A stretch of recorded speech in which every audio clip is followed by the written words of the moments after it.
And hello, everybody. We are on Twitch Live. I'm just checking my stuff because, as you can see, once again, I've changed a bunch of things for this week. Look, I'm on a green screen. Woo! That doesn't look like anything to the rest of the players, but it's fun times for me. Your arms are disappearing. Yeah, what? Oh yeah, I learned a magic trick. Ready? Oh, I have an even better magic trick. Hang on.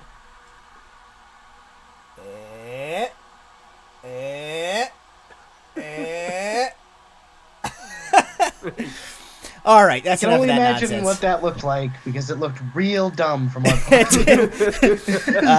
They don't have the green screen access. They have a much wider view of my whole room, so to them it was just me moving my arms around. It looked like a sweet magic trick to those viewers at home. Anyway, thank you for joining us. Welcome to Tabletop Legends. It's Tuesday night. We are, unfortunately, as you can see, missing a player tonight. Carlos is feeling a little bit under the weather and has decided to take the night to rest up a little bit. But we will press on with our fearless trash goblin on, as DM Matt from Monday calls it, roleplay light tonight. We'll just kind of run him a little bit in the background. I probably need to look for his character sheet now that I think about it. So, thank you for joining us. We are continuing where we left off last week as the party is deep beneath the city of Niveria in the underground network of excavations and tunnels done by the Invarian, the Mithlindian government, looking into essentially ancient ruins that are beneath the city from when the original city that stood in the place where Mithlindian capital Niveria now stands existed at one time. They have been tasked as part of a sort of trial of admittance into the bookkeepers to accompany an existing bookkeeper member, played by our very special guest DM and Lord of the Universe, Michael.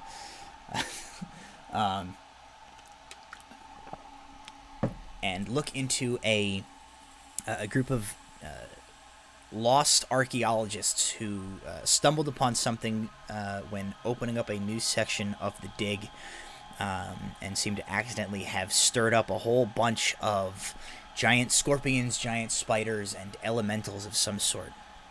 The party has been delving down, following their trail into the underground network of tunnels beneath the city, and have come to a portion that is not on any of the existing maps, at least to their knowledge. Seems to be newly discovered by the archaeological team.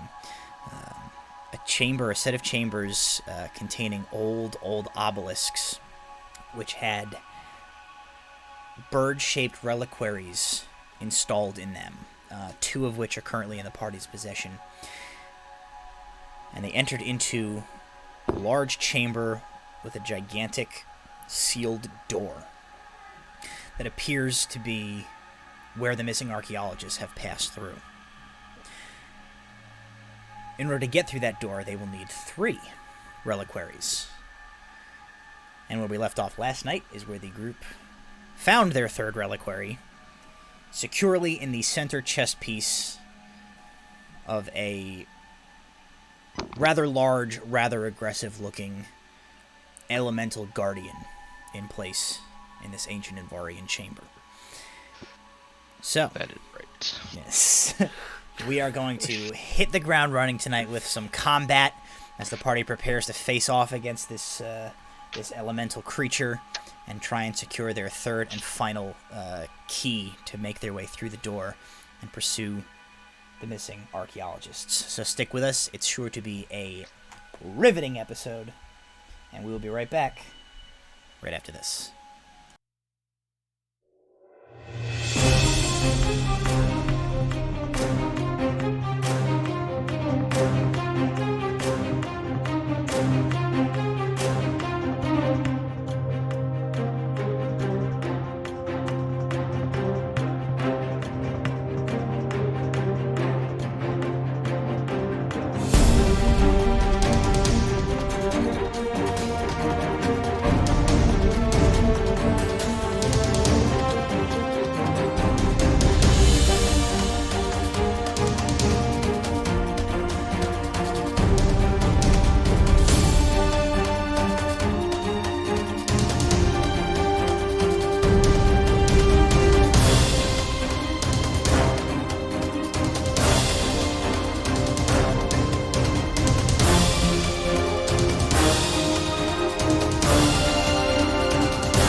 Hey, everybody, welcome back. You're going to have to give me 1 second here as... has this happened every week so far? I think it has. Literally the second we go to finish our intro and go to start playing, the server that we're hosting the virtual tabletop on just decides, like, okay, I'm done now. And then turns off on us. So I'm pulling that back up for the party. It's idle for too long. It doesn't happen when I go on an adventure during that break. Oh, that's the wrong cave. So that's not promising sounding.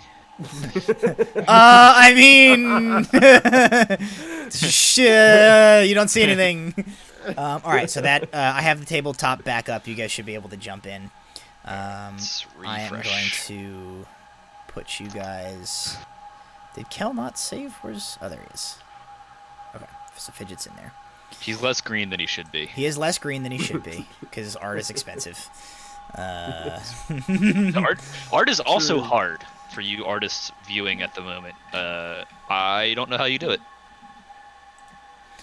So I think they know.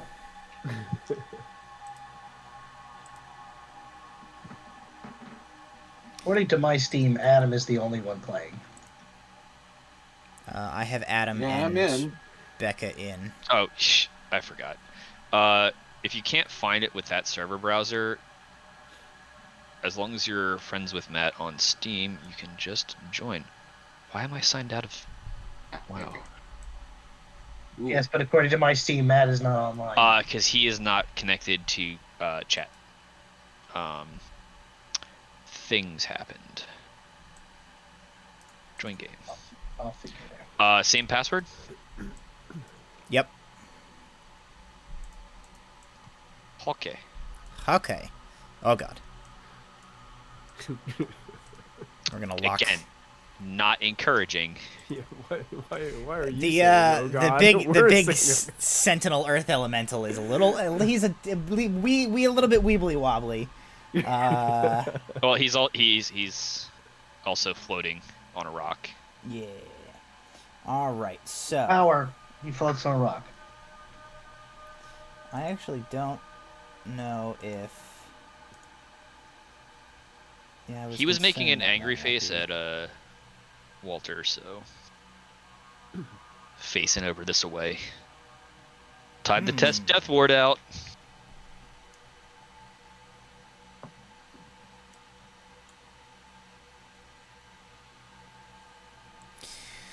Okay, here's a fun question. Where is my... It'd be this, right? No.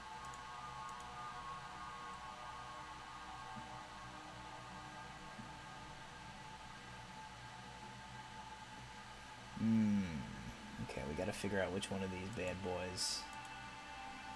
Pardon me just invisibling and revisibling everybody until I figure out which one of these dang things has my game capture in it. Because technology's fun. Dun-dun-dun-dun. Becca, how dare you take purple? I was about to say There that it is technically owned by Braum per copyright rules. Wait, there's copyright in Nigeria? I switched out of it. You can take purple now. I'm trying to get the change colors 50 times achievement, which is why I keep switching colors. Becca's over here achievement grinding while Matt's setting up. That is Let a alone pro gamer move. on Steam achievements, which nobody cares about. The bookkeepers are very strict on copyright here. Ah, okay, good to know. There we go. All right, we're up. We're up and running. I don't see Braum. Is he not in there, or is mine just... Braum is... He's I dead feel like- center between Fidget and Nula. Oh, it was just Braum's the here. angle. Yeah. I was feel like invisible. Maxim Trading and Mercantile has like copyright troll lawyers that like copyright everything just to like make money. Alrighty, so let me. Yo. We don't know how well this is working, but let me try it anyway. It's working great. To stop that. Switch over to some battle music. Alrighty. Initiative, boys and girls. Let's do it. Somebody has Fidget's character Trash. sheet? Trash. Adam, were you able to grab it or Yeah, I got it up, so I'll Alright. I will attempt to run Fidget and Alar. Should be interesting. Alright. Alar turn. 6 seconds exactly. 1 round, real time. Fidget's turn. 20 minutes. Wizard All right, stuff. so Fidget got a 19. Alar got a 14. Becca, do you know what his second portent was for the day? Nope. I will roll a random d20, and that will be the portent. Sure. Okay. I got a 21. For not for the portent, obviously. Also a 21. 21. Brom and Walter. 10. Walter. Nula is a 10. Look, that's still very good for Nula. You are consistently rolling double digits. I'm very proud of you for that. Santiago also had a 14. And a 14. Santiago. Do I not have anybody from the party? Brom and Walter, Fidget, Alar and Santiago, Nula, and then enemies. Okay. Alrighty. Well, as I said, this creature looms up, assembling itself from a pile of what appear to be partially milled stones to form sort of a pseudo hulking colossus that almost looks like a stone elemental form of like an armored, like a suit of armored creature. And in its chest, you see that third crystalline red bird reliquary. And as it kind of rises up, Walter, I believe, the only one able to read the Invarian script, it does have runage across the chest piece, which spells out the word sacrifice. And the first to go is going to be Brom and Walter. All right. I assume it's in melee range. It kind of like, unless it's just there because it's there. Based on where, let's see, let me rotate around to where's Walter standing? For Walter, yeah. Okay. For All right. We are going to use my final spell slot to cast Oh, Vampiric great. Touch. It's cool. I have 2 total for the day. For the short rest. Yep. We're gonna cast Vampiric Touch. Alrighty. And we are going to make a single attack against this guy here. Does a 20 hit? 20 does hit. Yeah, right. And we're gonna roll 4d6. And I heal half.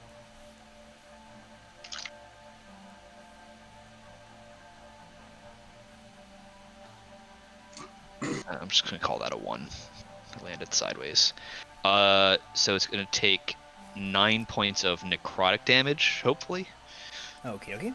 And I heal half of whatever damage it actually takes. You said 9 points necrotic? Yep.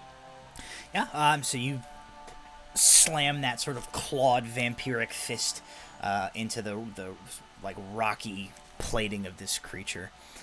You feel the kind of the magic surge forward as you pull some of the life essence that animates this elemental back into yourself. So it will take 9 points of damage, necrotic, Sure. and you will heal.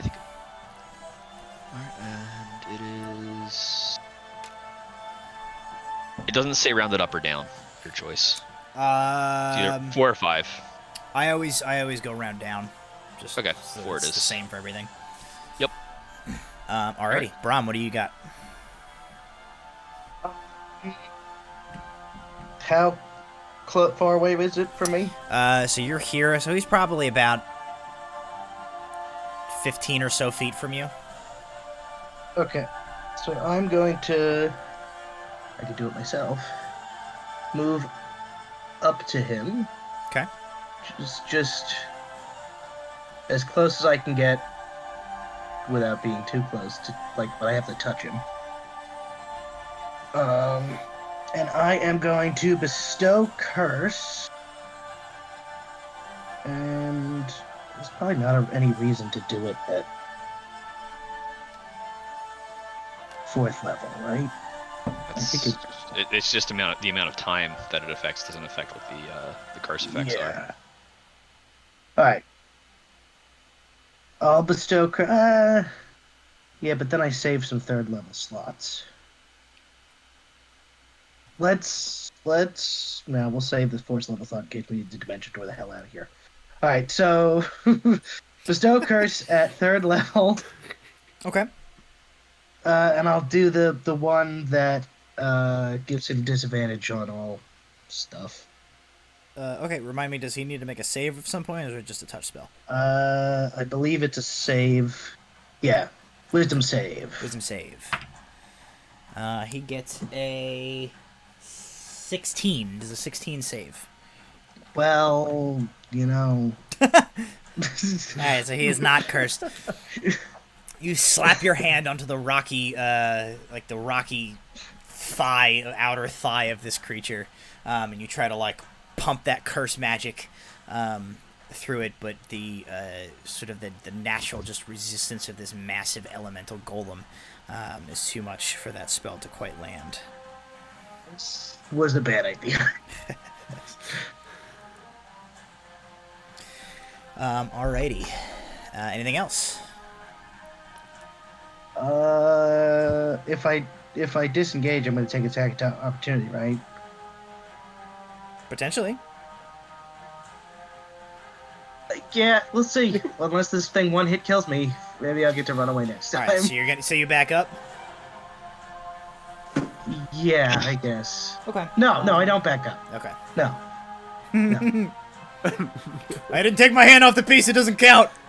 No, I had said originally I wasn't going to move. Okay. Alrighty.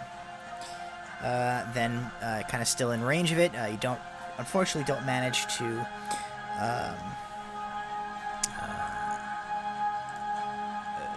lay that curse down on it. And as you guys are kind of looking up at this creature,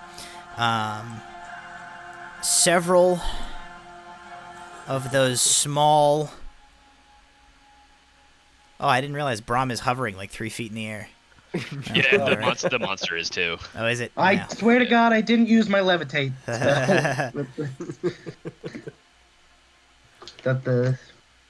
that I have with the band. I'm gonna do something in a second here. Whoop! Oh no! What the hell? Well, now there's 2 of them. Let me do something here. This, Brom, what spell did you cast on the creature? I essentially just walked up and slapped it on the the thigh. mood lighting was a little It's excessive. multiplying. It does in fact summon, or not summon, but like crawling up out of the sort of like the crater that it left when it got up, are 4 more of these little dust creatures, like the ones you guys fought outside. So basically, they just spring up around it. You kind of hear the like, as they come out, and all 4 of them basically sort of circle around this thing, facing outward, and they all go like, and just exhale this like cone of dust in each of the sort of like out towards where each of the groups of the party. So basically, I think the only one far enough away right now to not have to worry about this is Nula. Everybody else, I need to make a dexterity saving throw.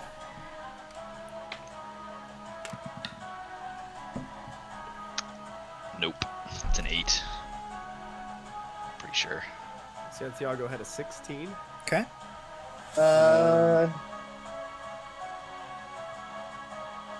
Oh, I looked at the wrong number. 18. Alar has 19. Fidget has 17. Okay.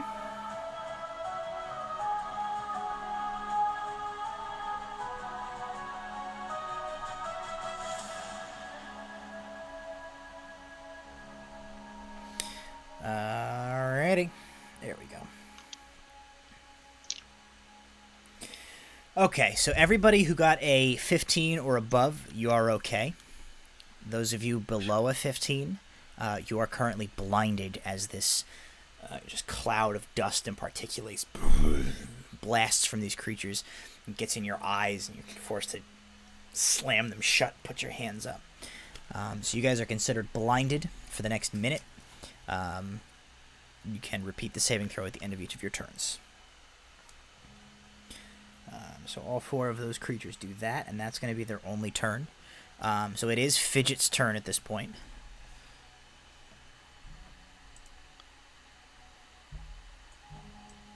Fidget will use his bonus action to disengage. He's going to Okay. move back over here, out of range. And let's see, what does he have?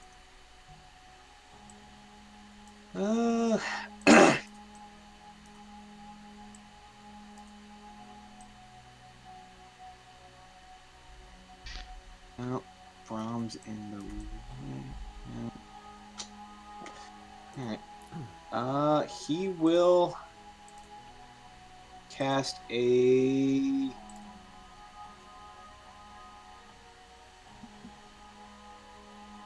second level magic missile. Let me just...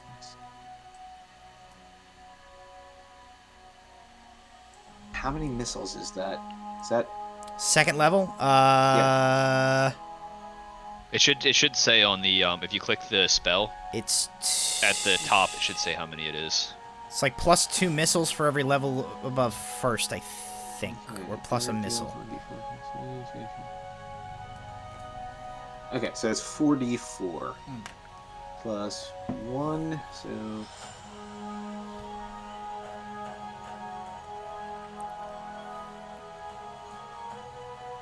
So it deals 11 points of damage to the big rock guy. Alrighty. So, all these darts fire from Fidget's hands, slamming into the rock creature's hide. Kind of turns in his direction a little bit, but otherwise is not overly reactive to the magic missiles. Alright, anything else for Fidget's turn?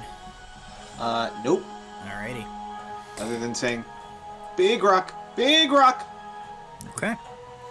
Alrighty, Alar and Santiago, you guys are up. Michael, I don't know if you can see yourself from...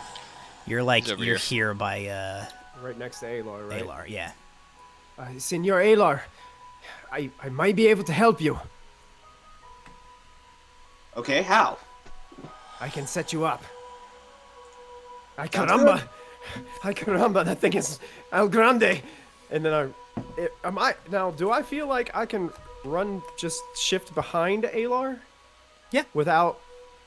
Am I not... No, I you don't wanna guys- be, you guys are if not I'm in melee. If I'm engaged with anybody, I'm not going to do it, but No, if I you feel guys like are I can... you guys are at a safe distance that you're not worried that the creature is gonna like sucker punch Alright. you if you try to back up.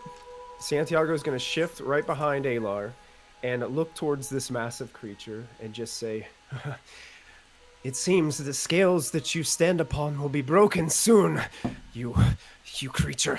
And I'm going to use my channel divinity, Path of the Grave, on the creature, Okay. which it does not get a saving throw against it. It just automatically happens. Okay. And the next time an ally of mine hits the creature, it is vulnerable to all the damage. Cool, Meaning okay. it does twice the damage. All right. Ooh. Senor Alar, give it all of you got.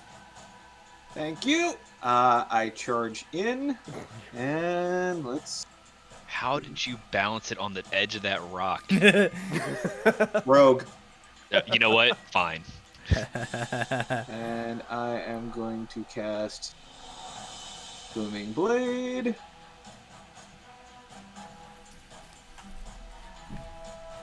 And does a 18 hit? 18 does hit. Yay. Alright, so sneak attack damage is... How does that work with multiple damage types? I'm basically rolling them all and then... No. I mean, for Santiago's Channel Divinity. Eyes of the Grave. Oh, no, not Eyes of the Grave. It's, Path to the Grave. they all sound similar. Children, make another person's life creature force determination. Choose one creature you can see within 30 feet of you, cursing it until the end of your next turn. The next time you or an ally of yours hits the cursed creature with an attack, the creature has vulnerability to all of the attack's damage, and then the curse ends. Okay, so that means... Quadruple damage, I think? Only if I crit, that'd be quad, but it'd be just double damage, right? Don't you already do double damage from sneak attack? Oh no, it's sneak attack damage and then double, yeah. So Yeah. Basically what he gets... whatever what he you roll, finalizes, double that. Double it, yeah. Nickel has a golden Aylar's D20, right? about to like stab the one control rock for this thing. It's just gonna crumble into dust. So 37 points of damage and doubled. So that's 74? Nice. Sounds correct. Make it an even 80. Maybe just eat some. You're looking at it like it's poison. Can I get a double? Side of backstab. Alright, brought me blueberry ice cream.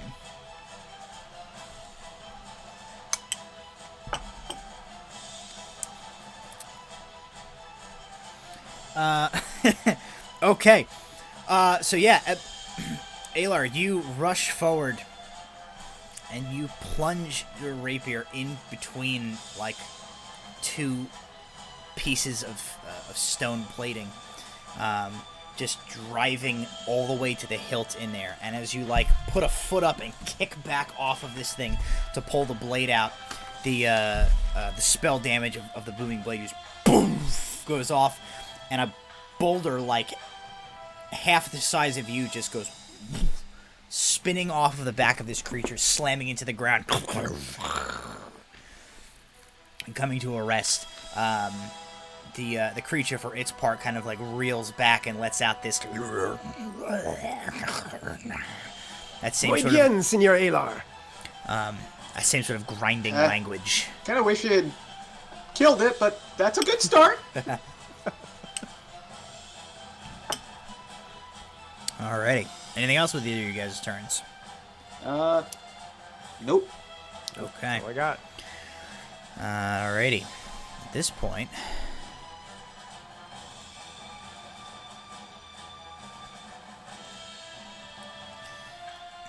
up from that same sort of crater in the ground rises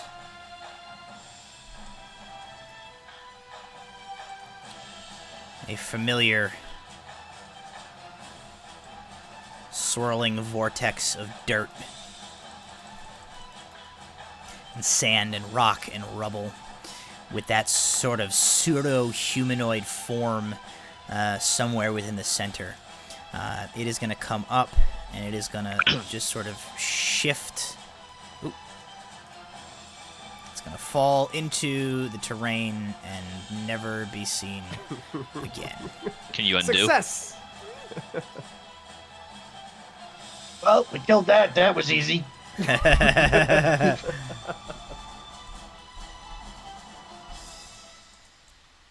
It comes up, sees Okay. Braum, There and it just goes. gets scared and runs away, right? Yeah. You. The tabletop simulator chat is just spammed with Becca changing her color over. Alright, well, the smoke cloud is not interacting with the floor of this space correctly, so we're just gonna put. I think you can. Oh, probably because. There's like a fake floor on here. We're just gonna use. Let's see.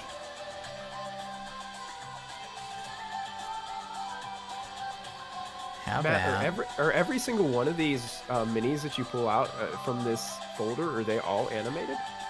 I have an animated minis folder, specifically. Yeah, cool. So Not all of them are. Not Most all of these are okay. not. Here, we'll put this Gotcha. brain zombie here to represent the smoke.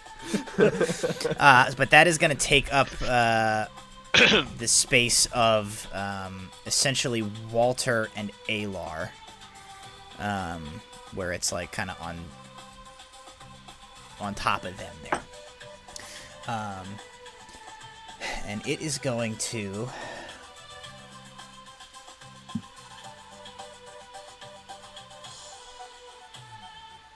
Sure, why not? It's going to use this ability. So I need Walter and Alar and the Big Earth Elemental to make a strength saving throw. Oh, no. Oh boy. Okay. All right, time to test out Death Ward. I rolled an 11, so that's a 10. But what if it was a 16? Then it would be a 15. And I rolled an 18. Okay. Well, thanks to Fidget's portent, Fidget just goes, plant your feet! Yeah. Get low! Get low like me! Da-da-dum-dum-dum. So the only one that is hurled by this thing's whirlwind ability is, in fact, the Big Earth Elemental. Which is real bad news! Real bad news for whoever's in the path that this thing's about to get thrown. Oh man, if only it was a certain orc. Or half orc. Let's see. One. Oh, so no. 1, 2, 3, 4. Okay.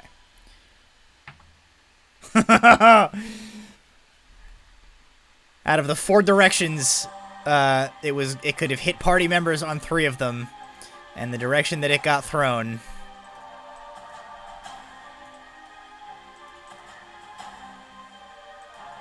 was the only one that it's not going to hit anybody. Which means I get to make use of this ability. Oh, Locked, I think. he needs a big boy of a yeah. flick to make Yeah, him go flying. Oh yeah, he just kind of fell. There we go. There you go. We lost Prom. We lost Oh Prom. no, I'm dead. Brom went with him. Braum went with him. Here, we put Braum back. So he is. We do need to knock him back over because he's prone. Jesus Christ. Santiago starts panicking. No, do not take a step closer. No, go away. All right. Well, we just pretend. Oh God! No, God. We just pretend he's knocked over. So he's prone. Oh, put him on the texture. Put him up on that one weird over here. It's not he's gonna get up in 1 second anyways. That's not Okay. worth it. He is gonna take some bludgeoning damage for the 20 feet he flew.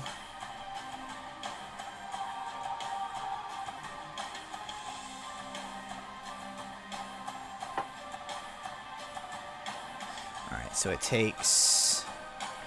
First, he's gonna take this.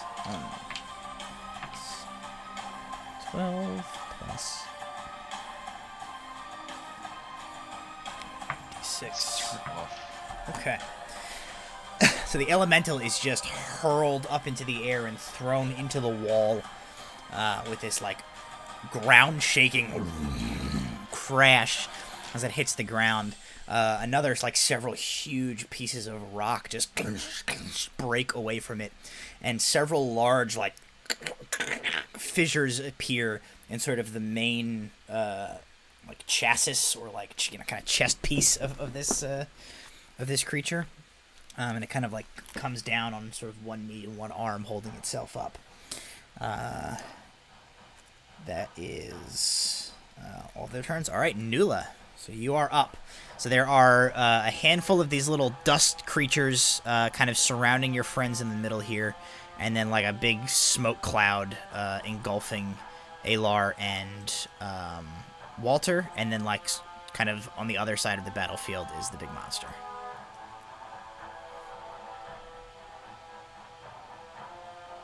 You're muted. You're muted. If I have 30 feet walking speed, can I get to the big monster? No, not from where you are. All right, then I will go up to the element, the little things. There's a little guy. There's a little guy right here. So yeah, right there. Okay. I'll go up to him and attack. First attack. Does a 24 hit? Yeah.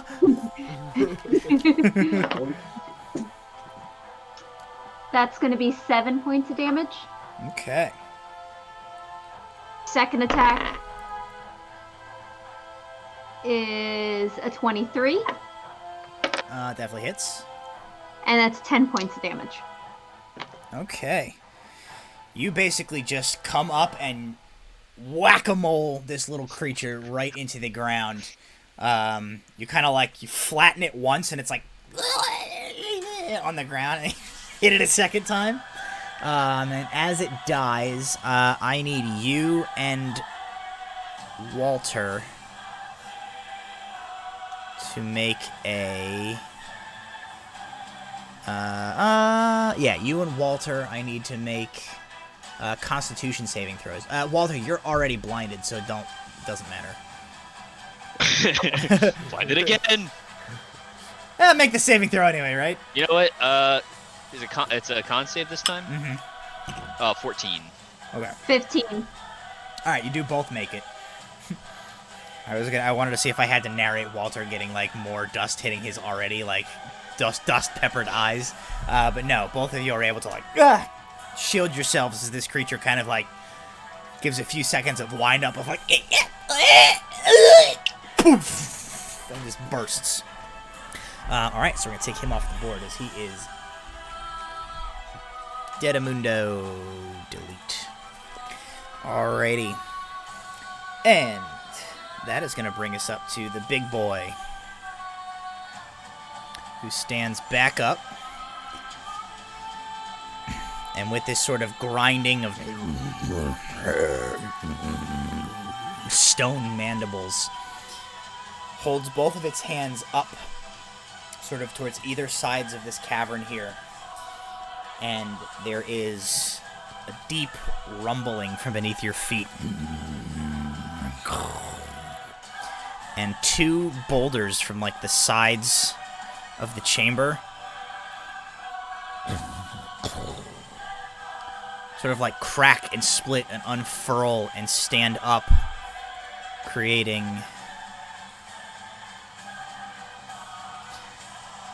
two additional elemental golems.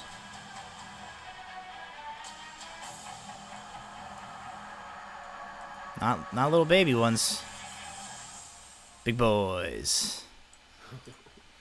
So they are not quite as big as the first one.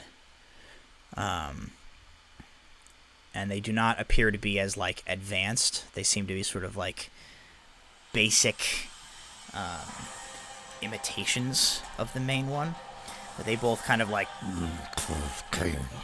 stand to their feet as well. And I believe that's all he's going to do. Yes. He'll use the remainder of his movement to take a couple of steps, sort of like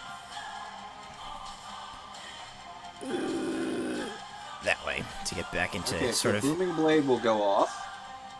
Okay.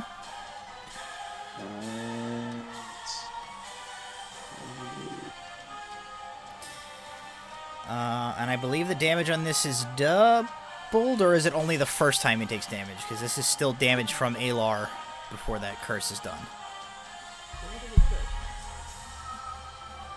I think it specifically says the next time, so like... Okay. Yeah. Alright, So well, just base it damage. takes 8 additional points of Alrighty. thunder damage.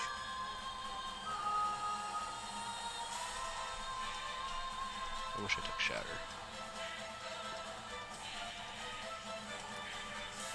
Okay. All right, so it is like not looking great. Sort of that like hip leg joint where you had stabbed your blade.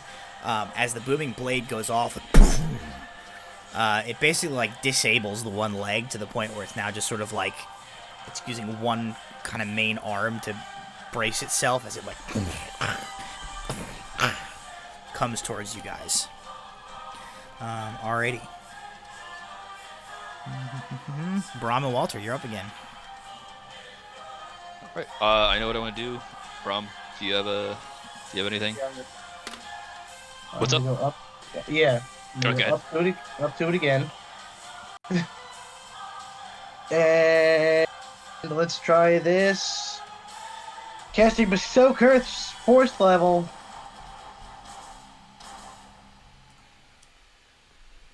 Gotta make a wisdom save. It gets a 14 plus 1. 15. Son of a bitch. Oh boy. Couldn't have just left it at a 14. Sorry. I guess I'm gonna watch that happen. It's like, watch it just not be cursed. Or, well, I guess I couldn't tell if it was cursed or not. But whatever. I mean, I assume you see Brahm go, slap! Fuck! Brahm, violence is the only answer this thing understands, and I'm gonna run up and I'm gonna try to vampiric touch attack the kind of like try to use it to like grab the chest thing, the Okay. relief It'd be- that's attached to it. It'd be really good if he was like, Brom, this violence is the only thing this understands, and it just like bitch slapped him against the wall. Alright, so I'm gonna roll my attack. 17 to hit. Yes, 17 does hit. Awesome, 46. Come on, 6s. All 2s. 2, 4, 6, 8. 8 points of necrotic damage. I heal 4. Okay. And I'm trying to like peel the thing out of it as I'm. So yeah, so you get like kind of your fingers into the opening, but there's not really enough room for you to like jam your hand all the way in there and try and pull this thing out. Until you're gonna have to manage to get like an entire piece of that front plate off and away before you can really get in there and try and dig that reliquary out of there. Gotcha. I try and disengage. What's the best direction? Am I close enough to that thing where I'm going to get an attack of opportunity from the other one if I go this way? The only thing, if you're trying to I'm run, hoping that thing's busted leg prevents it from coming after me. there are the least amount of enemies because there's a little elemental guy on that side. The only So like this way is the best way? sort of like that way. How far can I get? You got what? 30? Yeah. Yeah, you can get about like here. You can get about like there with a 30-foot. Okay. I forgot I'm rolling at disadvantage. My second roll was a 15, so 15 plus 6 is still 21. Yeah, fine. And I need to repeat my save at the end of the turn, so let me know when you guys are done. I think Brahm's done, right? Because you did your attack and then you just moved. Yes. So go ahead and make your save again. 19 plus for Dex for this blindness or con. This. It's plus 2 either way. Like Dex and con both. You're fine. Yeah, you're. So 21. You're good. This blindness was Dex, I believe. The first one was Dex. Yeah. Okay. Alrighty. That is going to bring us to these creatures. Let's see if that recharges for them. It does not. So they are going to pursue. This one will go towards Brahm. That one's dead. This one will run towards Alar. This one will run towards Santiago. And, okay. Alright, so they're going to make some attacks. So Brahm, this little creature, comes zipping over towards you. And natural 20 crits you. It's a 24 to hit. Today so is he's- just not Brom's day. He's gonna do 10 points of slashing damage to you. He just basically runs in, just like hamstrings you, like right in the back of the legs. Alar, another one is going to attack you with a 19 to hit. I'll hit. Okay, that is going to deal 3 points of slashing damage. Okay. And then Santiago, the Remember, third. Alar, that is halved because of your ward. Oh, right. Okay, So, so you take 1. And I also take that point of damage. Okay, so you both take a point of damage. And then Santiago, that is a 20 against you, not natural. Yes, most definitely. Okay, and that is a 4 points of slashing damage for you. This creature comes up, slashes at you with these razor-sharp little claws. Foolish creature. And that is, I believe, their turn. Yes. Alrighty, Fidget is up now. okay. Fidget is going to edge over a little bit, so he's on plan. Got a nice single line between these two and not potentially hitting Nula. Mhm. And he's going to cast Lightning Bolt. Nice. Alrighty, so they're going to make them dex At least saves. Yes, the dex save is 14. Okay, one of them, I don't think there's any way he's going to beat. No. The first one fails, the second one succeeds. Okay. Success is a half. So. Yeah, so he'll take half damage. So go ahead and just roll the damage and all.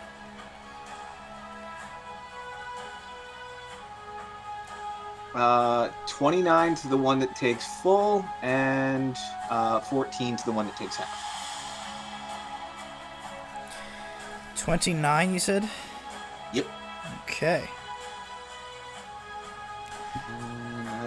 I see somebody whose name I can't read in the chat because it's dark blue and this looks like Razanak. Yes, Razanak. Tabletop Simulator is the platform we're playing on while we're in our separate locations, and so we can play in person again. That's what we're using for our game currently. Alrighty, so 27 or 29 and 14. Alrighty, so the two of them like are lightning bolted. And they do still appear to be on their feet, but they definitely felt that the first one that didn't avoid as well. A big lightning singe mark runs across the front of the stony carapace of this creature. And anything else for Fidget? Nope. Okay. Then it is Alar and Santiago's turn again. All right, let's see. Senor Alar! Before Alar does anything, and I probably should have done this to Walter too, you guys are actually inside the Dust Devil, and I think there's a thing there. This guy, yeah. Oh, I guess not. Never mind. I thought if you started your turn inside it, you had to do a thing, but I guess not. Never mind. You're good. Is Santiago able to shift about 15 feet? Like, I guess it would be to the left of the massive creature, like kind of back behind Alar from where I'm looking. Yeah. Like over there. Oh, you're gonna take. There's a little guy who's gonna attack of opportunity. Oh, no, never mind then. Never mind. Okay. I'll stay right there, and I'll just say, These guys are hard to see. Senor Alar, I'm teeing him up again. All right, And ready when I'm you gonna are. do the exact same thing Alrighty. I did last turn. I'm gonna expend my second channel of divinity to do the path of the grave. All right, on path the to big the guy. grave. So go ahead and make your attack, Alar, as Santiago basically like plants his spear, hefts his shield, and this just force of magic comes out from him. And it's almost as if the shadows in the cavern like rise up and just start clinging to this creature. The cracks and the breaks in the stony form that you've made are like latched onto by living shadows almost that seem to be trying to just pull it heavily to the ground as you drive in with your rapier. 23 to hit, Oh, casting yeah. Booming Blade, of course. And is it engaged? It's got Yes. a rock on its hand. What do you think? Yes, it is engaged with Okay. Walter, so you get your sneak attack. Okay. We're eloping. I'll just roll that thing.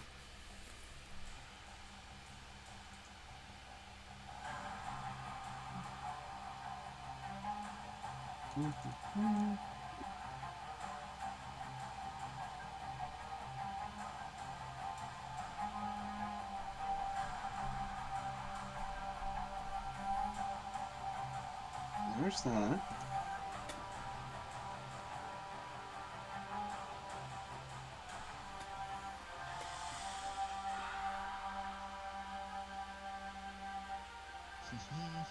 So it takes 42 points of damage. That's total. How does your sweet move finish this creature? Here, Santiago, he sets himself up. He makes a leaping stab for it and right up between the joints of its throat and its head. All right. So these like tenebrous black gripping shadows grab this creature and basically just like chain it down to the ground as Alar flies forward, plunging his rapier right into the neck joint. And as he pulls it out, there is just a resounding and the entire form of the elemental guardian just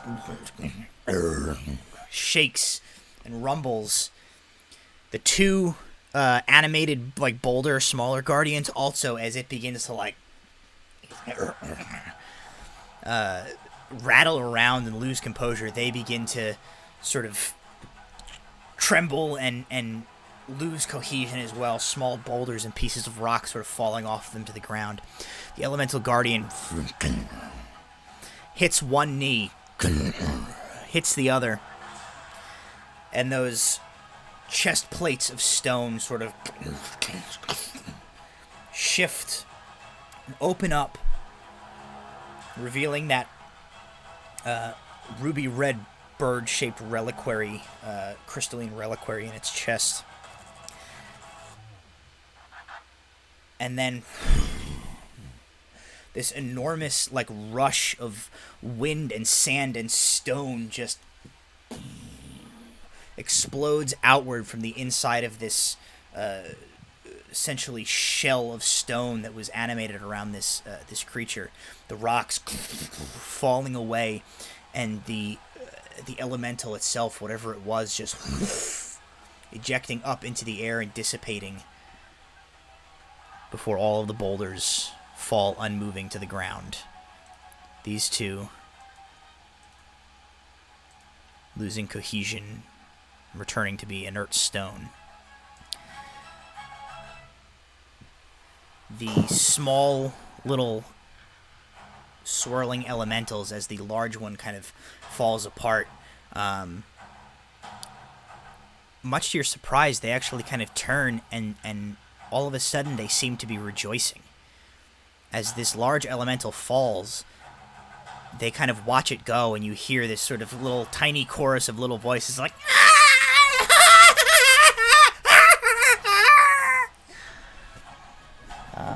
and It's not good. okay, so that's Alar and Santiago. Anything else with your guys' turn? Nope. Okay. Santiago will just smile and say, "The depths of this cave cannot save you from the judgment of the gods." Alrighty. That's the end of the story.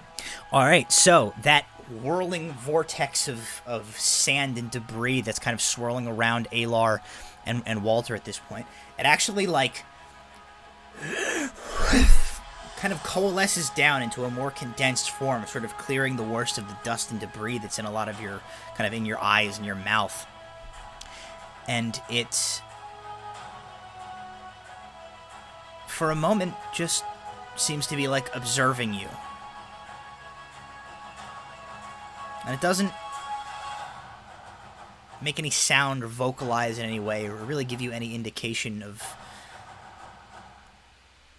you know, what it might be anything it's trying to communicate to you, but it simply swirls and begins to funnel itself back down into the sort of the crater of where this elemental came up with.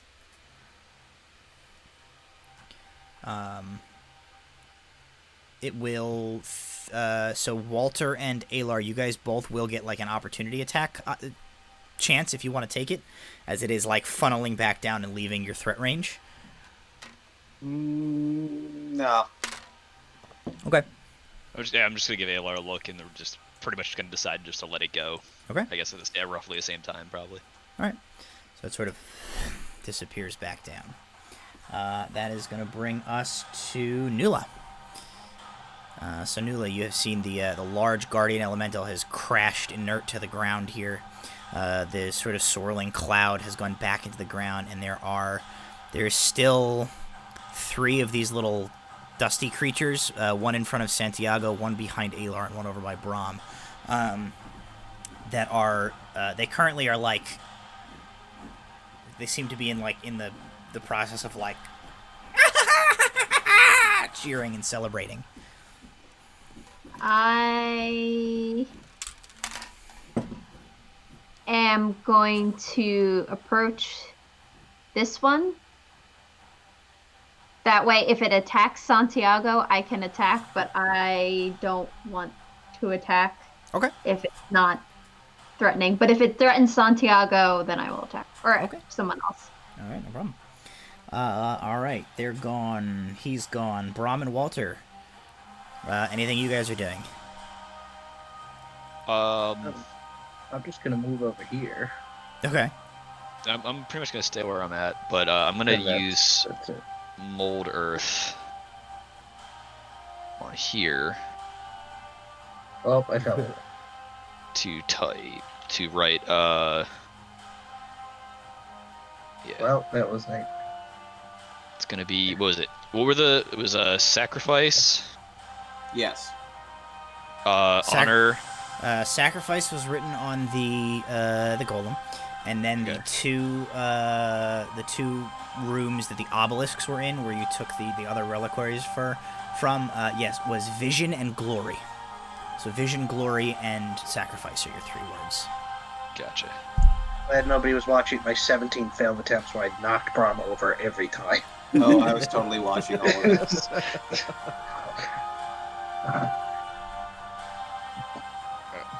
Yep. So it's clipping through the thing. That's fine. Controls. Alrighty. Oh my god. So since neither of you guys do anything aggressive, Brahm, as you walk away, the little kind of dust creature like cricks its head in your direction, and like the little vicious claws come up. But it sort of watches you go, and as you guys sort of kind of back away, nobody does anything else. These creatures sort of look up to where the black smoke monster from Lost style pillar of earth elemental left the body of the guardian, and then they themselves give one final like and then shudder and poof, explode. So unfortunately Nula and Santiago are going to have to make saving throws, as they're right close to one of them. Dex, Con, what? No, Nula and Santiago. You're fine, Alar. Oh, yeah, there is one near you. Yeah. I forgot that third one was there. It is for the death burst, con save. Santiago probably fails with a 9. Can Yes. I do protection? Can I do No. protection? It's a saving Okay. throw, not attack. 15? 19. 15 and 19 are fine. The 9 does not succeed. So Santiago, you get like just as this thing like explodes, just a bunch of debris hits you in the eyes, like, and you're blinded for the next minute.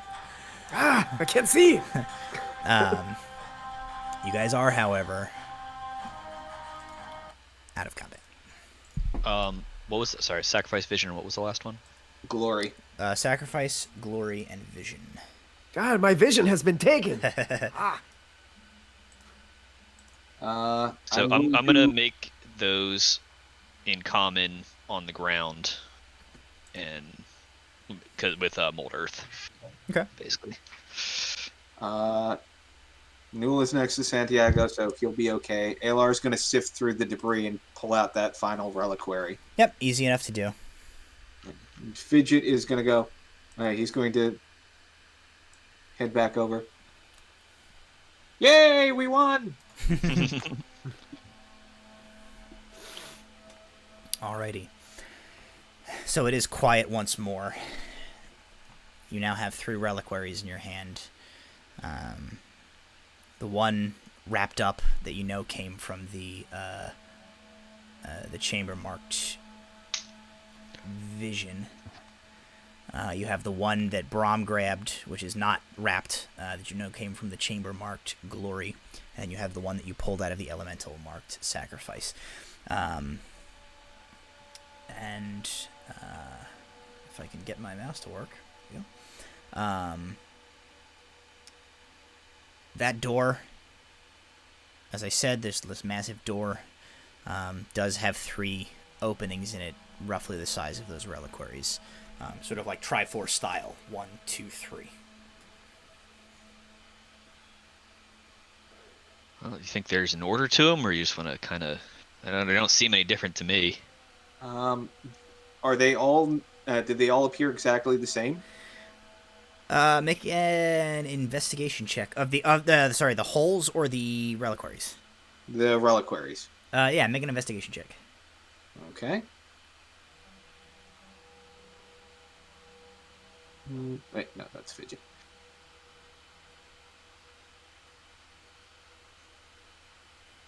Ew, natural 20. 29. Hey. So as you look at the 3 of these, you kind of get the 3 of them out. You do see that it's almost invisible to the eye as you're looking at it, but as you brush your fingers across the backs of these things, you see that there are some very slight, what you almost mistook for just grooves in the cut gemstone at first, but you realize there's actually a pattern to them.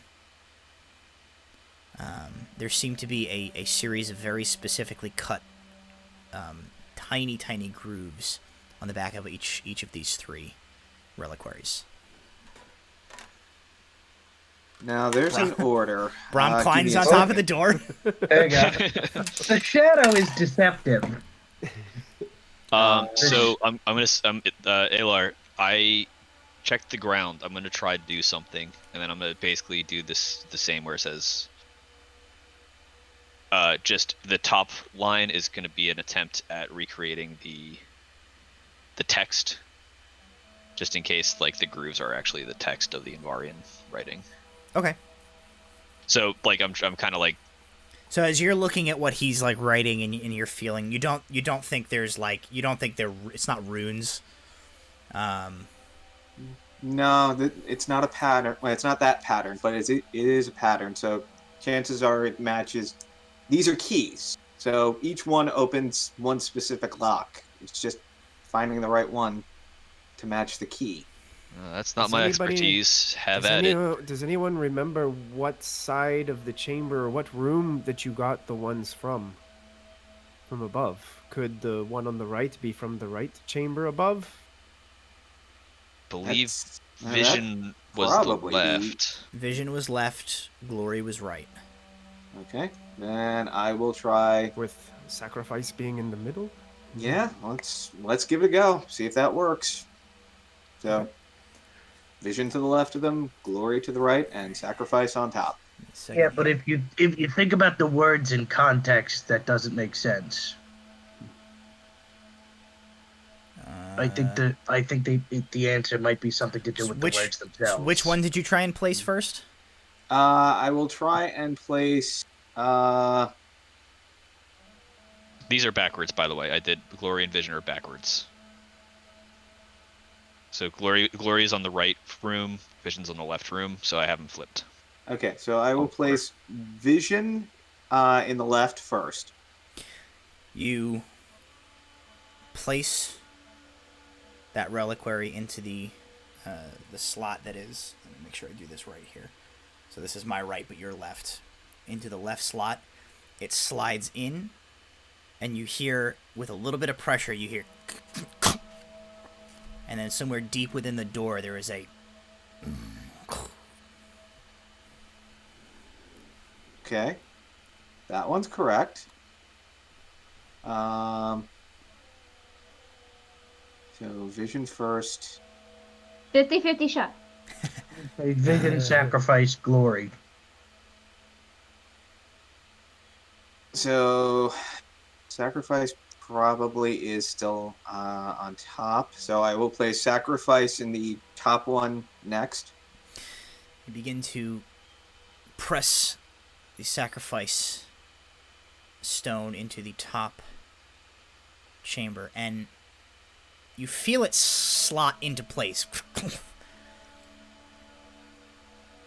But instead of that familiar, or the sound that the first one made after it clicked into position, you heard that deep. When you click vision, sacrifice into place, there is like kind of a high-pitched like,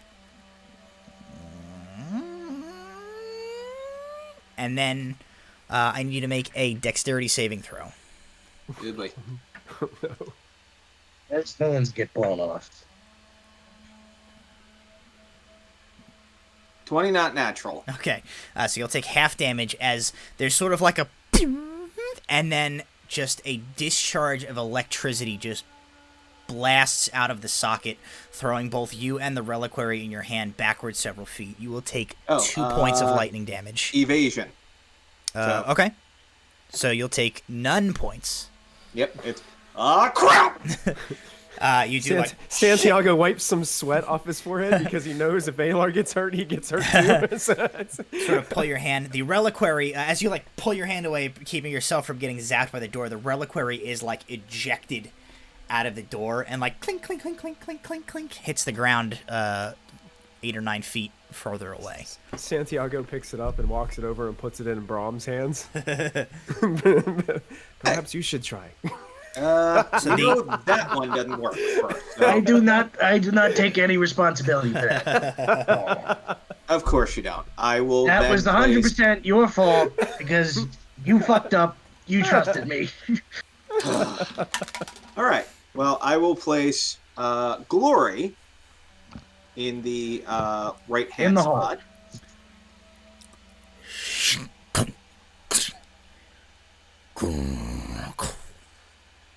And then sacrifice. And while I'm pushing in, I'm just giving Brahm the eye. The third. Hey, way before you do that, This way he can't see the lightning when it comes. The third reliquary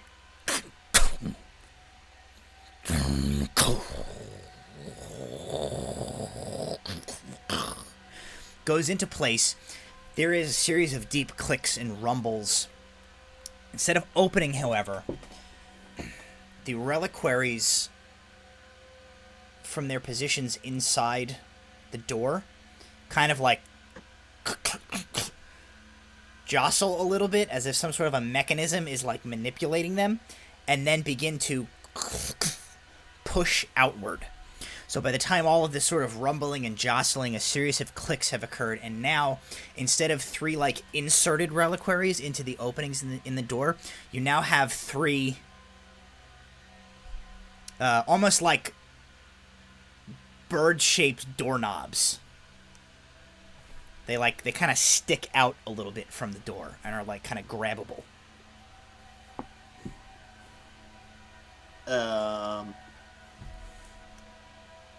Huh. Well, this was unexpected. Maybe we can open the door 3 different times and go to 3 different rooms.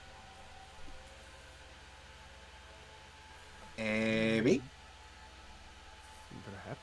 Perhaps. Nose goes to the sacrifice room.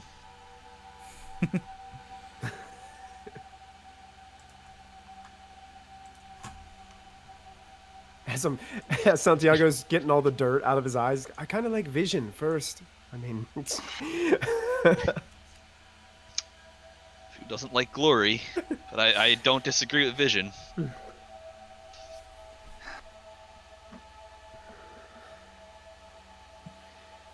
And we have no way of knowing which one the researchers ended up in, if that's indeed how this one came down. The researchers had a vision. Yeah, but was the vision of glory? I think it was of living. Fidget's just looking at it, and looking at it, and looking at it. And does he have anything I can find that might be useful? Fidget, don't Does you he know have, things? does he have- Every divination arcane spell eye, is right? does level he and have? lower, He so- probably does have something to look through it. Does he have augury as a spell? Let's see. He's at least got his arcane eye, right? He might not have it prepared. Or whatever that is. Is arcane eye the globe, the ball thing that he does? Yeah, but it needs to go through a gap. He does have a different ability that he can like. It's a once per day thing, and he may have already used it today to like know what's on the other side of a closed door. Let's see. Arcane tradition, divination savant, portent. Use those. Expert divination. Dark vision, fury of the small, nimble escape skill. Let's see. Did he blow a 4th level spell? It doesn't look like. Oh wait, did he? I don't remember him blowing a 4th level spell. No, he blew a 3rd level spell with that lightning bolt when he took out a bunch of them, and I blew another one. He has. Which one did you use on him? I used the 3rd level lightning bolt, so he had 3 spell slots when he started the day. He's used 2 3rd level spell slots. So yeah, he should have Arcane Eye. Let me see if I can see through this. Is that? Let me just. Is arcane No, eye no, the one that no, needs a Arcane gap? Eye is not. No. Arcane Eye requires a gap. Oh, okay, never mind. He has features and traits. Features and traits, spellcasting, arcane recovery, divination savant, portent, expert divination. When you cast a divination, No, it's clairvoyance. Clairvoyance. Okay. Oh, clairvoyance? Yeah, clairvoyance is the spell.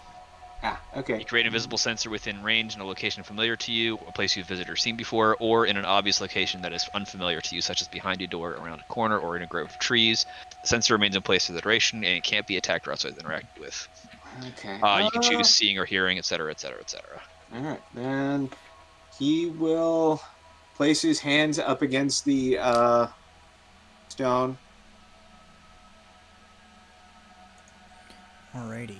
We'll go 10 feet. That should. This thing shouldn't be that thick, I think. So you place your clairvoyant sensor 10 feet. Yeah, beyond 10 where he's feet placing past his the door. hands. Okay. Fidget kind of pulls his shawl over one eye, places his hand on the door, and a moment later you guys see sort of an illumination of the eye covered by the shawl. And after a few moments, Fidget kind of pulls his hand away and he turns and he just says, I didn't see anything. Oh, Well, alright. Perhaps Nula is right. Okay, so. Or eeny, meeny, miny, mo. That always works. Okay. Let's say goodbye to the numbers. Let's start with vision. Alright, what are you doing with the vision I relic? was going to place his hand on it and see, does it. He'll give it a slight turn to see if it moves. Which direction? He'll start with his left, slightly to the left. Senor So Alar, he's before you get turning- too far into turning that knob, I would like to just give you some extra guidance, and I'm going to cast resistance on Alar. Okay. It's a cantrip. Thank you. So turning to Ayla, so you're turning counterclockwise if you're turning to your left, right? Yes. Yeah, so you very gently at first As you kind of turn, you feel there's just a slight bit of resistance, but then with a little bit more pressure, it does begin to turn, kind of clicking with each turn. And as you continue to rotate, it continues to click. What's your plan? It's clicking when not unlike a safe. Not unlike a safe. Alar's eyes light up and he jams his ear against the side, and he continues to turn, waiting to hear one specific click. Yep. Make a perception check.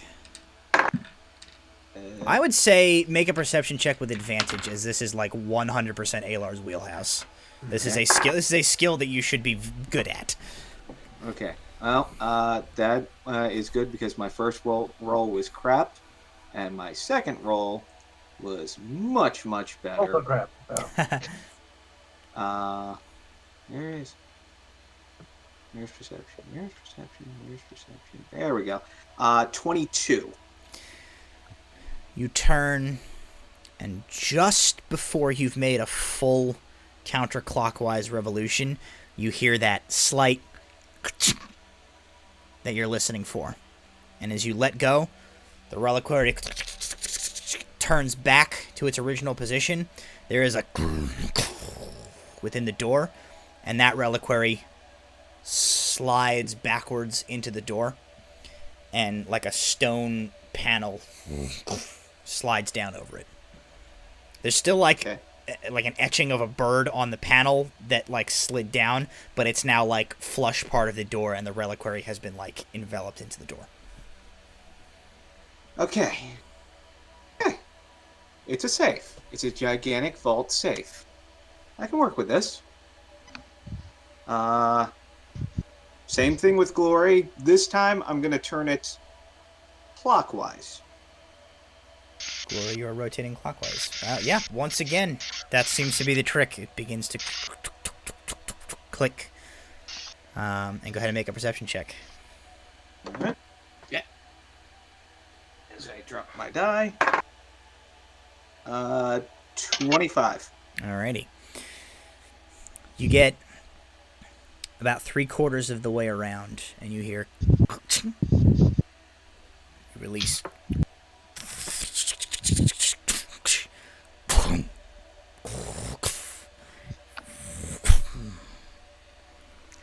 Second reliquary is enveloped into the door, and another part of the locking mechanism inside shifts. And the last one, counterclockwise. Okay. You turn about 90 degrees counterclockwise.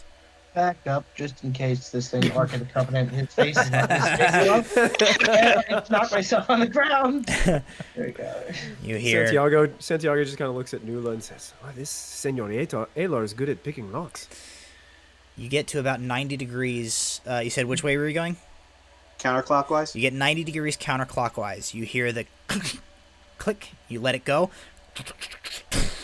It comes back to the center, but instead of like a final door opening, you now hear a very subtle, as your ear is pressed against it, like as it's come back to center, you now hear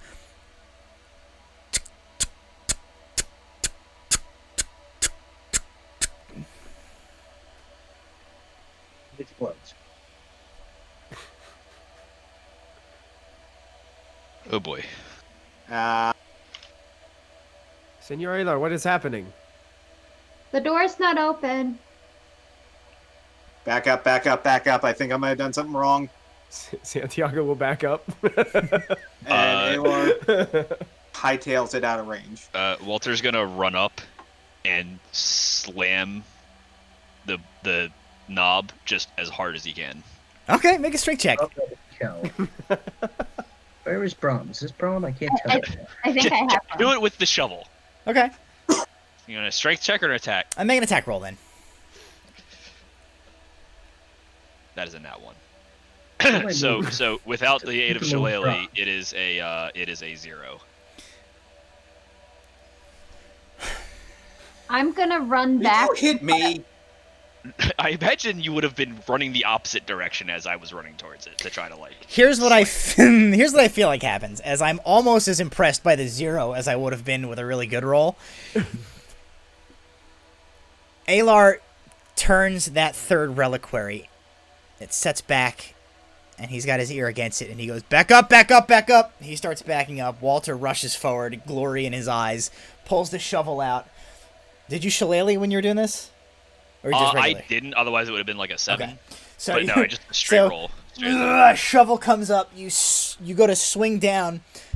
You trip over like a piece of rubble on the ground, and you kind of like stumble, and all the weight of your swing goes just goes out of you, but the end of the shovel does still like tink into the reliquary on the wall, and as you guys are kind of backing away, you see ever so slightly, you see the reliquary goes this way and turns. So Alar had turned it counterclockwise. He like nicked it, and it like took one click clockwise, and it stays there. It doesn't turn back.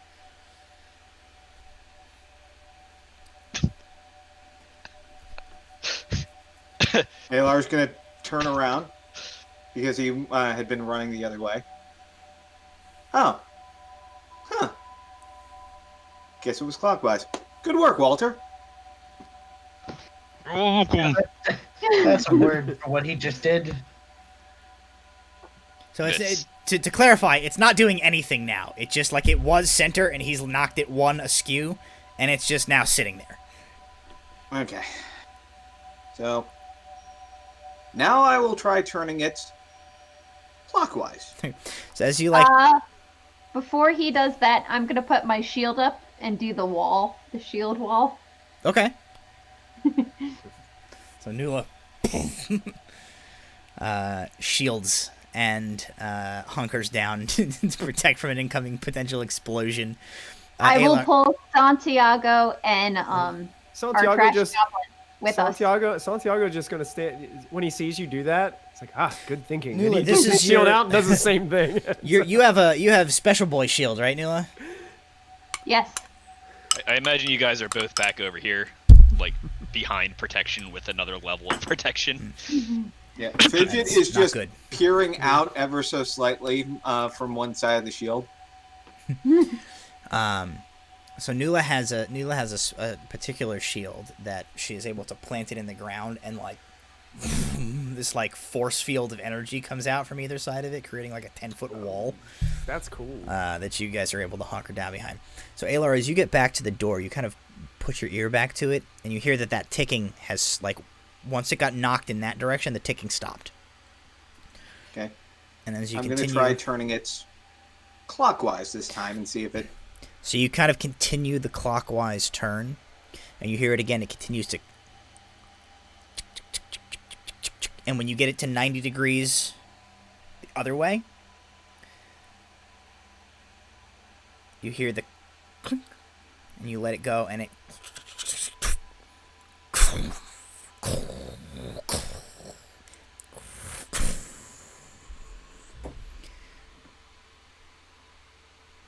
and then bees come out of it. No, I'm just kidding. Bees! No, there's no bees. There is a deep, deep rumbling.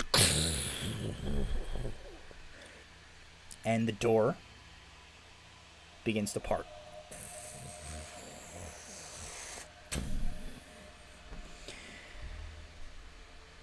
As it opens up, you can see the wall, or the door rather, was massive. It's another sort of like portcullis situation where you're kind of now looking through like a tunnel as it opens up. The door, those two doors, seem to be more like these two massive slabs rather than like doors necessarily, as they are both a full 11 feet thick all the way to the other side of this wall. And as they slide apart, you see just like thousands of intricate locking mechanisms that have like retracted into them inside the at the inner portion as they split apart. The two doors slide back and like go flat flush with the the now open archway, recede a little bit further in, and then these two large kind of pieces slide in place, sealing the doors inside. And you're now looking through a gateway that looks very much like when you passed through like the archway that took you through the interior wall several chambers back. This looks very much like that now that it has closed. Like the doors themselves sealed inside the mechanism inside the wall. Thanks, Dad. Beyond this, there's about 5 feet. There's about 5 feet of floor and then a wall. And as you kind of like look in, begin to move forward a little bit, you see that essentially the door opens directly like lengthwise into a corridor.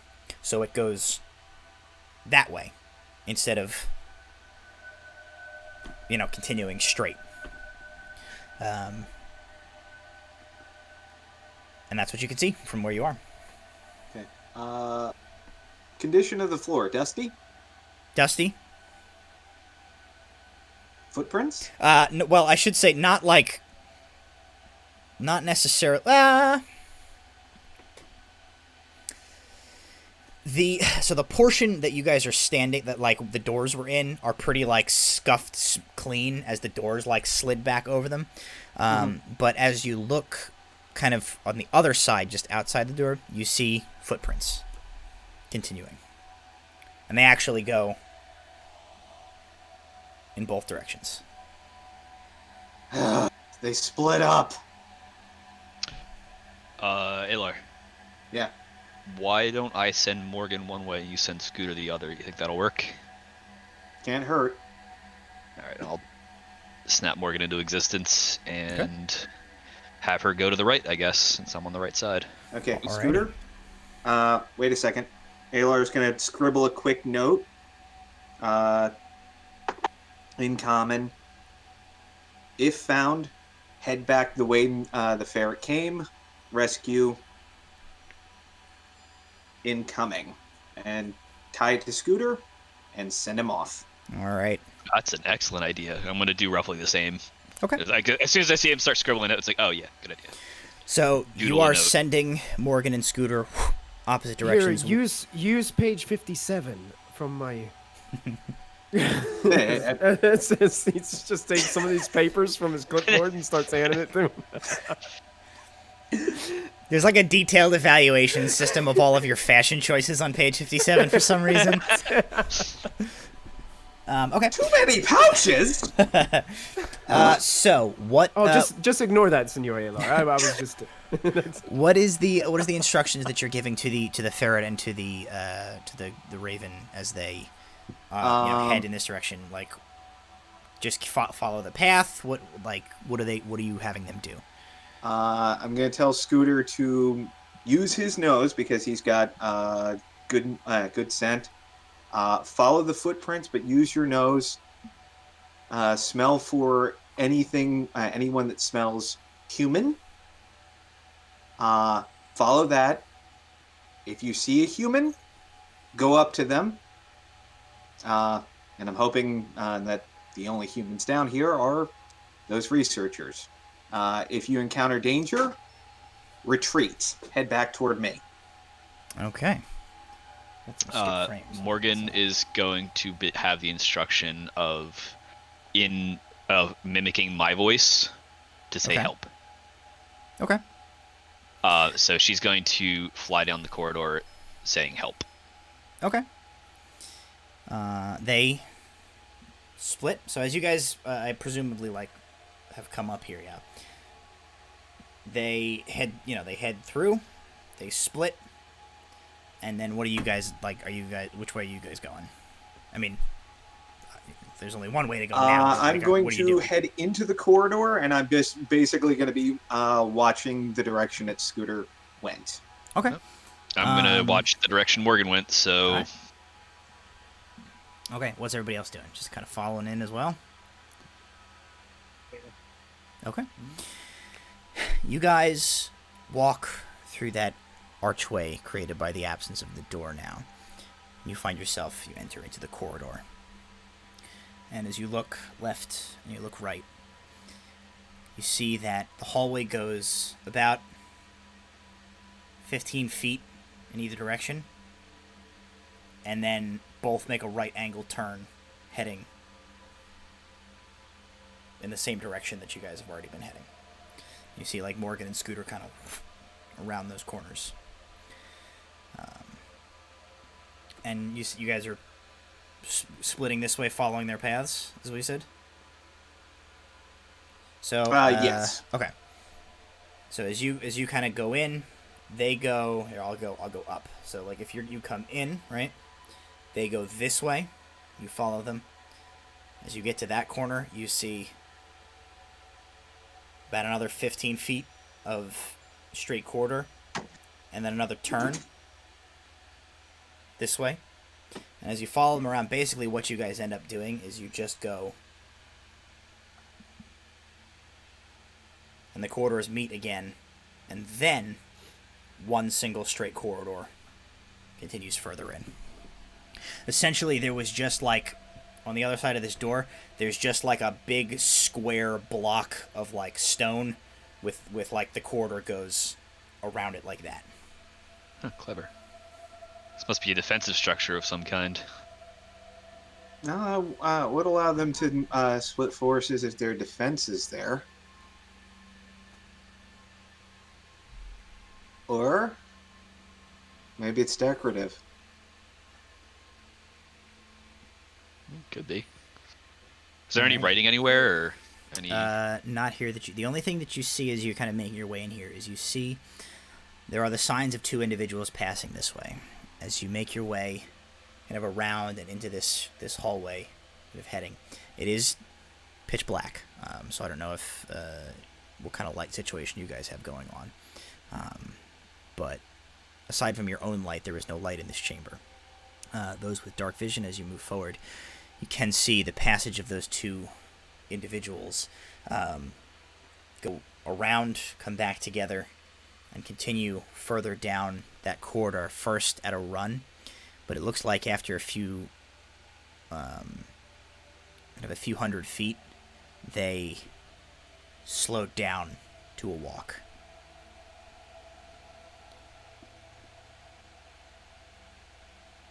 So we have footprints of 2 out of the 3, right? You're only looking for 2. Well, One only got 2 one were got missing. out. Oh, one got out. One got out. I wonder how they got past that door. Yeah, I was going Might to have been say it was open. very impressive. You That's think the they only triggered thing a I can defense? think of.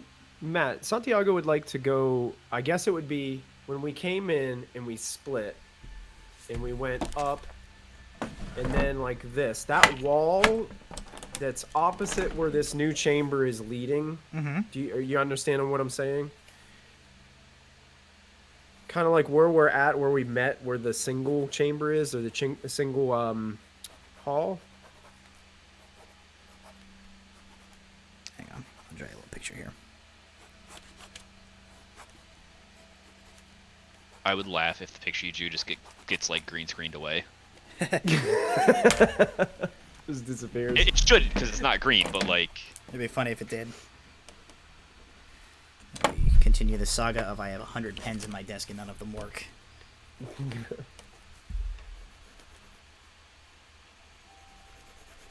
I guess I'll draw a little bit here. Like I'm kind of envisioning what you're describing. Yeah. I see what you're saying.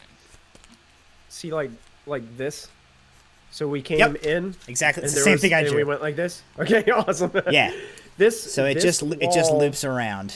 Yeah. This wall right here, Santiago would like to just inspect it to see if there's anything like maybe little gaps or Sure. anything, perhaps. Sure. Make an Or- investigation check.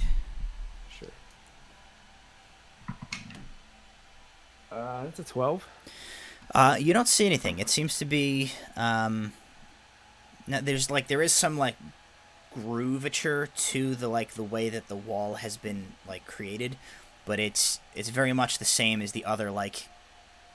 It just seems to be like that's kind of Invarian architecture, is that they have these like decorative grooves kind of in the way they create their like their wall surfaces.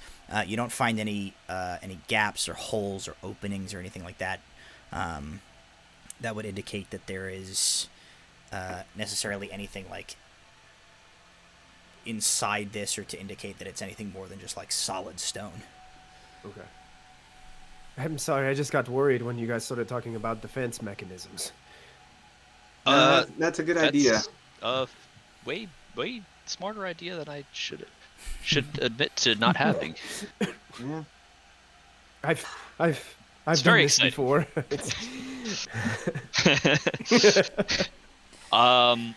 So I'm gonna cast Dancing Lights as I lost the ability to see, and I'm gonna recall Morgan. Okay. Because she is a raven with mimicry and not an owl with dark vision. Okay. All right, so you bring Morgan back. And I'm Alar, just gonna you can dismiss her to a pocket dimension. you can kind of see Scooter like just kind of heading off down the same direction ahead of you guys. It does appear to be just one single hallway. Okay. I'm gonna whistle for Scooter. Okay. To return, since he also does not have dark vision. All right, he comes back towards you. Pick him up, put him on my shoulder. Good job. Okay. So, only one direction to go. All right. Once more, I will head down first. Okay. I'm gonna keep casting Dancing Lights as we go. So It only lasts a minute, so. sure. You guys all head off down this long hallway, and you see, as I said, you follow the footprints of the two individuals that pass this way. Seems first at a dead sprint, but eventually kind of you see the sort of the elongated scuffs that indicate like a running foot, slow and slow and slow, eventually to like a walking pace. And about 100 feet down the hallway, you actually see a space where it looks like the two individuals stopped for a time. The kind of dust on the ground is greatly disturbed here, as if they had like, looks like they maybe sat down and kind of rested here for a time before continuing further down the hallway, as the footprints continue on in that direction. You continue to walk, illuminated only by Walter's dancing lights as he continues to send them up past you guys. And you walk. And you walk. And the hallway extends unbroken, no side passages, not even so much, it seems, as a curve or a turn, for what could be a half a mile. You gauge you're vaguely heading southeast based on your your map of the area leading up to this and your orientation since then. If anybody has a compass, they could certainly confirm that if they wanted to. And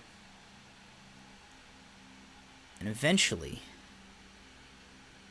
after all this walking, this half-mile walking takes 15 minutes or so,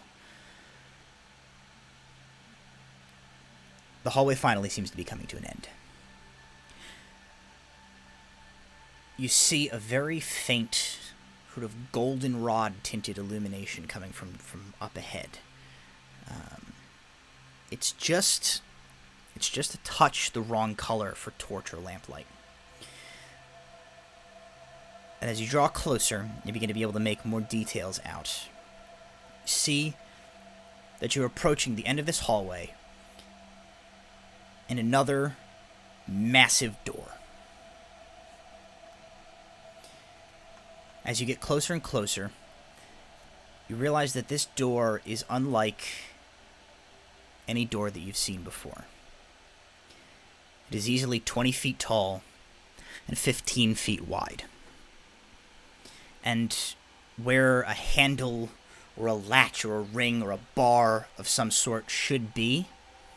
There is instead a series of these sort of slanted, slightly curved boards, 3 of them, one atop another, like this, bup, bup, bup. And they are comprised of hundreds of individual rectangular slats made out of some sort of pearlescent material.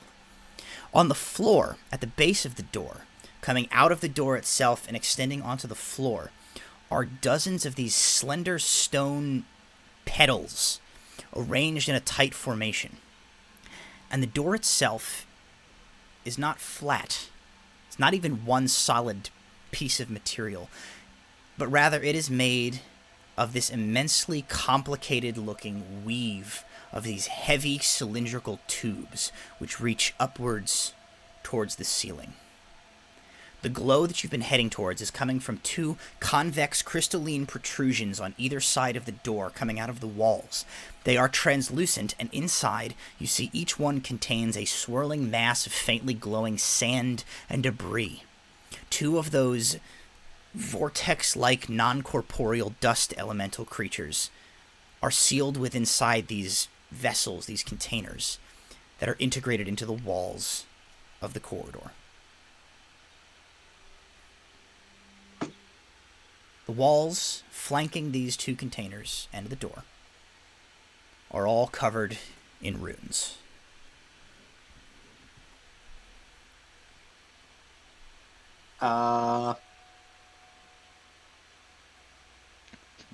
Do the runes make any sense?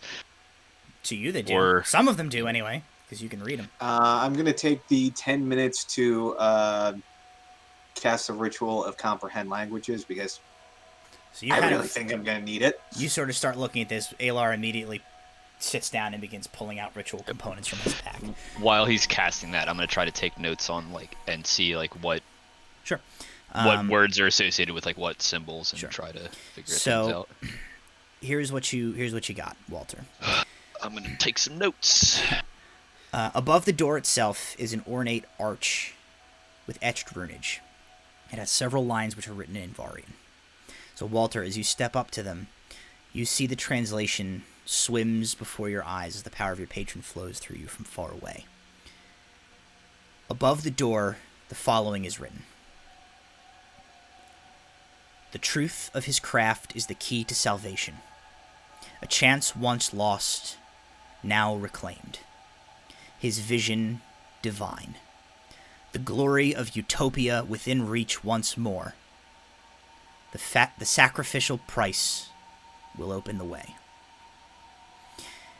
Then beneath that, in Invarian, on sort of a, I guess almost like a placard that's been affixed to these pipes that make up the door, there is another singular line of text in Invarian, which you read to say, "Seep in cold hand of death, a requiem for the shortest day."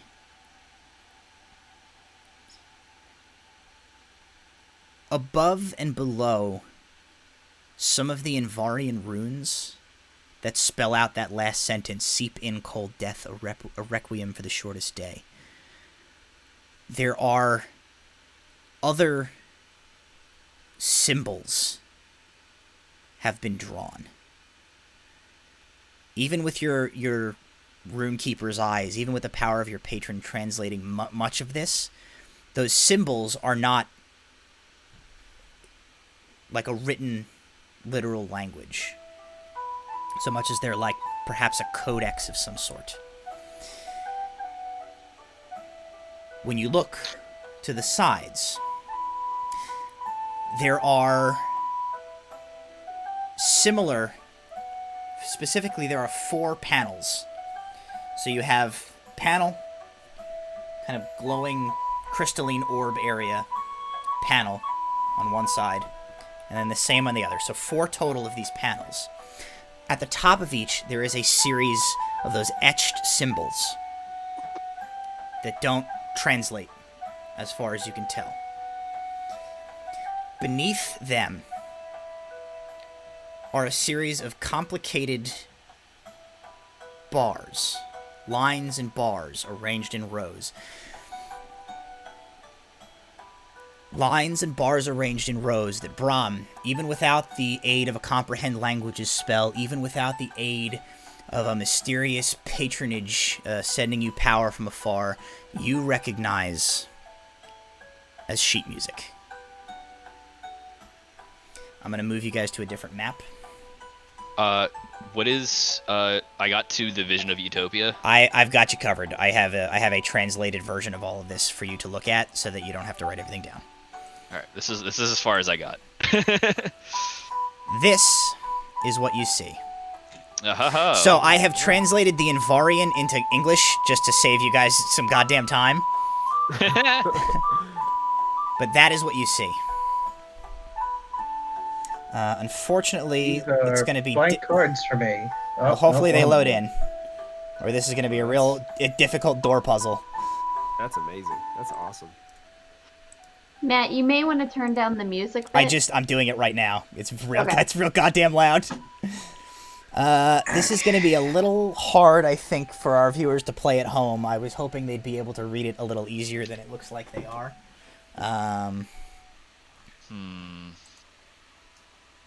But this is what you see. So I have not included the sheet music, but essentially those 4 cards, that's like one of the panels on the wall, and like beneath each of those 4 cards is a like several dozen bars of music. And I think this is a good time to take a break. It'll give our players a chance to look at this puzzle. It'll give us a chance to freshen our drinks, you guys to stretch your legs. We have a ton of people in chat tonight. I'm so happy to see all of you guys. Please bear with us. We're going to take about a 5-minute break so everybody can stretch their legs, pee, agonize over this. Stick around because we also have a special feature at the end of the show. We do. Yes, I forgot to mention that before. We have a very special surprise at the end of the show tonight. Oh, no. God help us all. I am very excited for it. So, stick around. We will be right back. Please enjoy a series of quiet, mute slideshow slides from all of our other proficiency bonus shows, as well as our sponsors. So, we will be back in just a couple of minutes, and we'll see you then. Stick around. Don't go anywhere. Yep.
It's just gonna be us trying to puzzle solve here.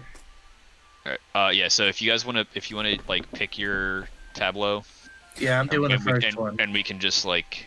I think the short one is of the two-letter one. I'm gonna cut in on you guys here for a second just to say hello to the audience. We are back. Becca's still out, but I still have not gotten around to making that friggin' mid-roll thing loop. So instead of having you guys sit and stare at a black screen, I thought I'd bring us back as these guys go about beginning to try and solve this puzzle. I do want to give a shout out. Jason did mention if it's a little hard to see for those of you at home, which I know that it definitely is. Jason took a high-res screenshot of the entire puzzle here and has put it up on the Tabletop Legends channel on the Proficiency Bonus Discord. One would assume that I would know how to find their way to the Proficiency Bonus Discord if they weren't already a member of it. But that seems like something that our Lord and Savior DM Michael can probably explain to us. If you are a subscriber to the channel and your Twitch account is linked to Discord, it will automatically sync you to the Proficiency Bonus Discord channel. So, yep, that's the answer on that, I think. All right, well, there it is. The answer is the question. I don't know. Don't mind me. Don't mind me. I'm just making sure that the light that I have behind me isn't actively setting my green screen on fire. Seems to be okay. Am I stupid, or are we missing a letter here? No, we're definitely missing letters. That's why I was saying, like. Oh, I see what letters we're missing. I think. You are missing Maybe. some letters, but you are, at least if I've done a good job making this puzzle, you are not missing enough letters that it should make these impossible to solve. Right. And of course, Jason has picked the most illegible font color to type with. Here. How about this? Isn't like lime green is Jason's color though, right? Lime green is that is the color. It's aggressive.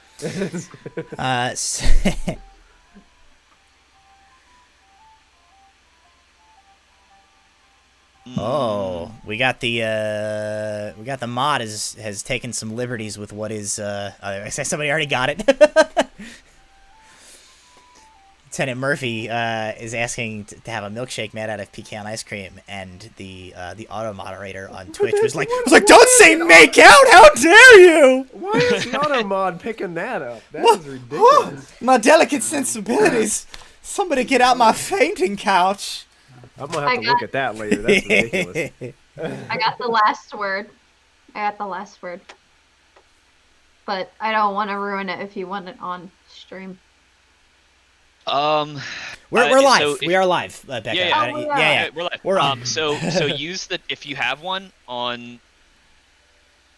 So if you Becca, if you want to do the last one on the right side, just click the text box and start translating it. That way. So that way it's a nice like play at home. You know. So you, go to the text text box, all the way to the left. Yeah. Click it. So yep, there you go. We got there. So Thank you, Charner. Appreciate you helping us mod in chat for our terrible modding program. So as they're solving, R-E blank E.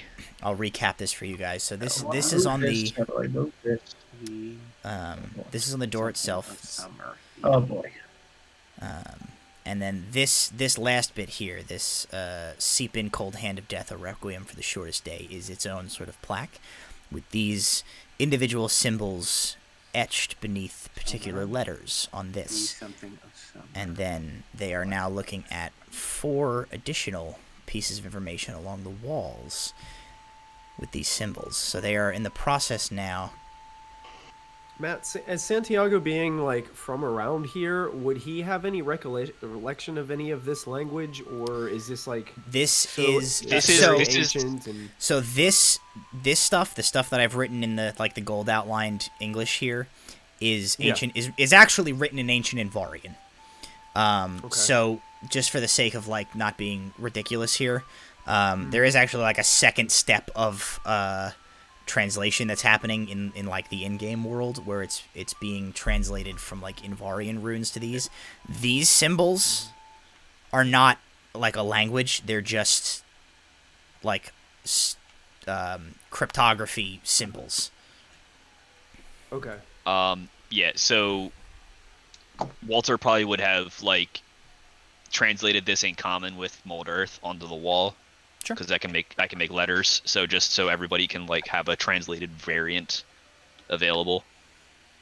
It looks like so Which, far everybody. In fact, Mold Earth is the single best spell in all of D&D, and you cannot change my mind.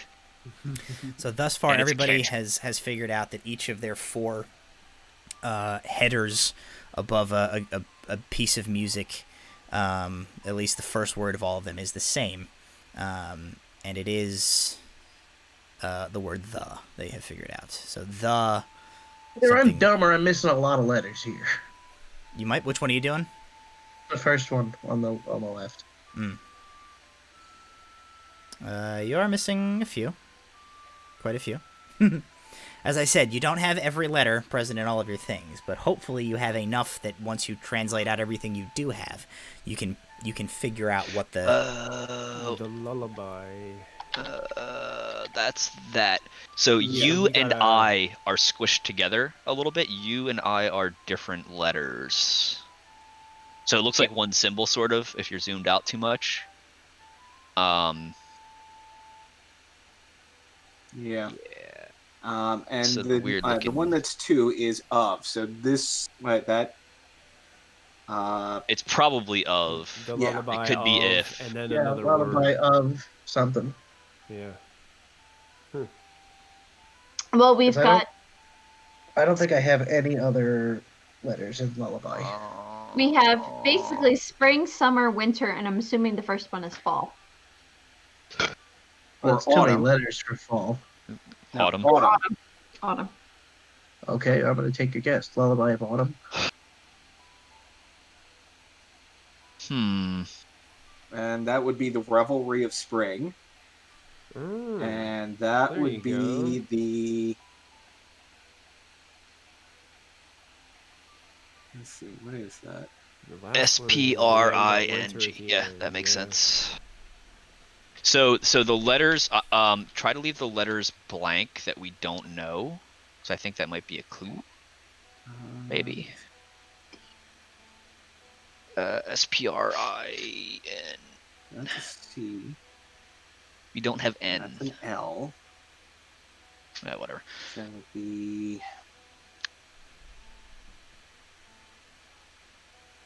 Oh, so we can translate if we know what Revelry of Spring is. We can translate the summer one a little easier too. So summer has the same this symbol. one's definitely autumn. Yeah. So the letters for autumn. Let's see, where do we have some carryover?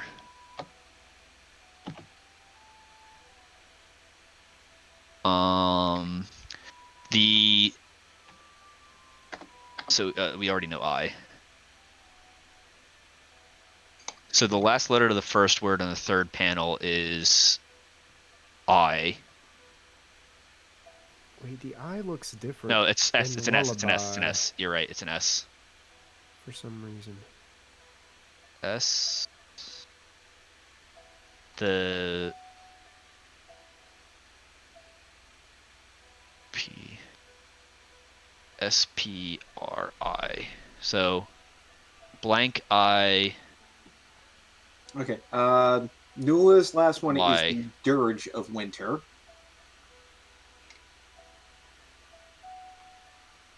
So the lullaby of autumn, the revelry of spring, the dirge of winter. What is this one? It's Because I'm blank pretty sure that letter right there is I. E. Y.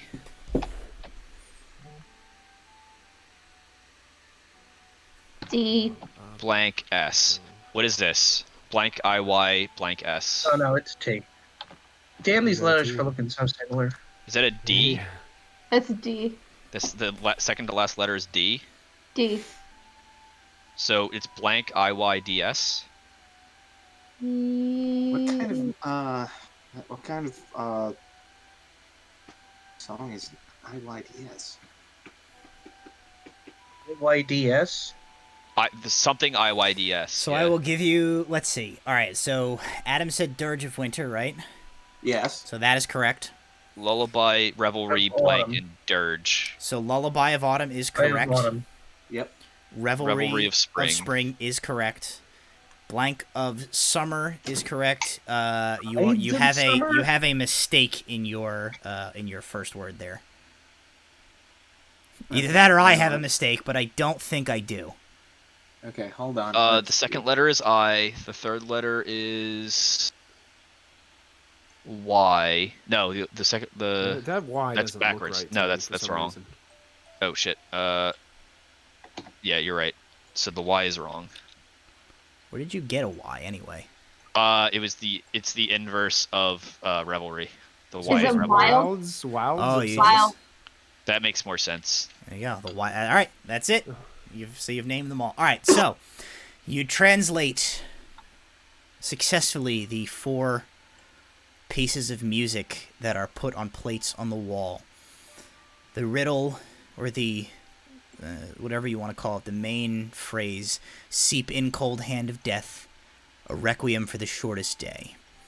And your 4 pieces of music are the Lullaby of Autumn, the Revelry of Spring, the Wilds of Summer, and the Dirge of Winter. Play the Dirge of Winter. The shortest day is in winter solstice. You sure? I don't disagree. It's- I think that's the best. Sounds very good. All right. You got those fancy I'll, rings on? Yeah, but I know how to play my own instruments.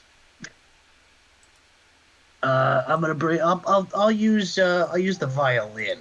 Okay. Because if bad things happen, it's probably better to happen to the violin. As you Magical. look at that piece of music and you pull out that violin, immediately it is clear to you that this is not a piece of music written to be that can be played on that instrument. Okay, option B. I'm gonna pull out Bianca. See. if Wait. it's- No. It's played on the keys here in front of the door. Oh. Okay. I assume those pedals. Maybe it's some kind of organ. Question. Would Walter have the concept what an organ is? Is that a sufficiently common instrument in? You're a grave digger. You definitely know funeral. I mean, As you guys have this sort of conversation here, and you take a second look at this door, it dawns on you, the entire door is a gargantuan pipe organ. I take a step back and just hold my arm out, Brom. All you. All right. So I'm gonna Tom Hanks and Big this bitch. Brom, Well, just in case, there's- I cast resistance on Brom. There's a keyboard and pedals, so there is an organ style Okay. keyboard. Wait. Is there a chair? There is not. Give me 10 minutes. Okay. I'm going Brom, to. are you giving him 10 minutes? Do you want a seat or not? Is the question. I don't think I need a seat. Can't you just If the- mold the earth? If the underneath people it? who designed this thing took thousands of hours to build it and didn't think they needed a seat, I think I can play it without a seat. Look, I'm saying it takes 10 minutes and 6 seconds to cast Tensor's Floating Disc as a ritual. If you want a seat, I can give you a seat. Let's don't save want to that see in it. case we need to get these people out of here. It's a ritual. I can cast as many times as I want as long as I have 10 minutes. Play the dirge, please, Brom. Walter, come here. Walter, come here. Yeah, I'm gonna walk on over. I'm going to push Walter down on his hands and knees, and I'm going to sit on Walter. I'm out of spell slot. I can't misty step away. No. That didn't take 10 minutes. Look, I made it. The things we do for art. Walter's gonna be a seat for as long as it takes. It's fine. So, Brahm, you sit down on Walter.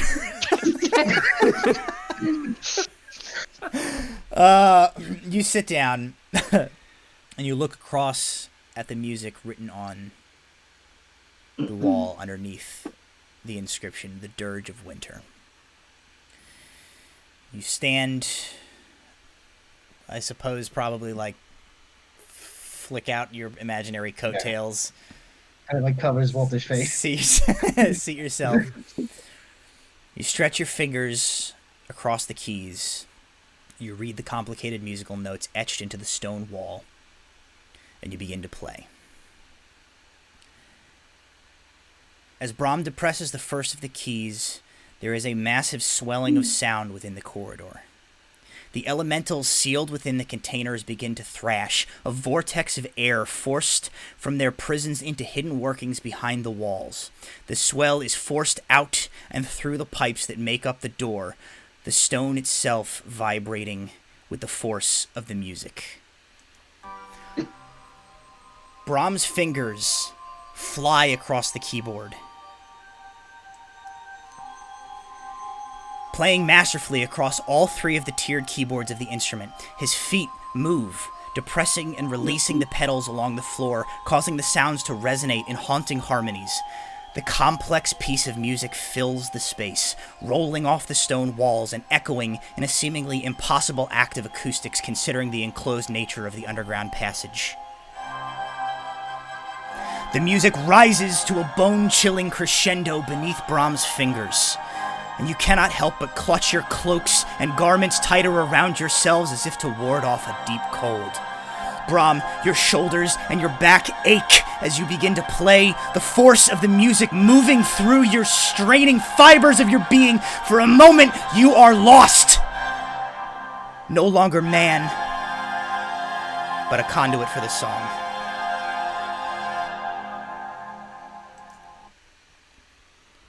As the last chord of the song fades away, you all feel as if the icy chill of death has whispered across the backs of your necks, causing the hair there to stand on end.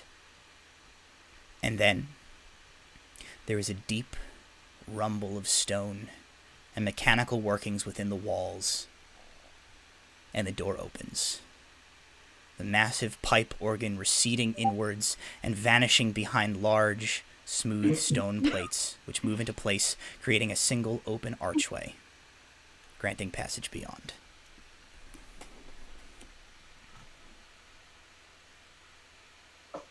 Nicely done, Senor Brahm. There you My arms hurt. Can I get up now? go. I'm just gonna like drop an elbow so like I kind of like slide and roll out the other way. Try to collapse the bench and get out of the way. Brahm, Brahm playing the organ sitting on Walter. you should probably steal all of this music. I'm not gonna say anything about it not being yours if you don't. I got no problem with that. I'm just trying to translate the Invarian into common real fast. I'm just gonna like mold earth and like put the actual translation right next to it. Brahm, you are exhausted. It was only a minute or two of music.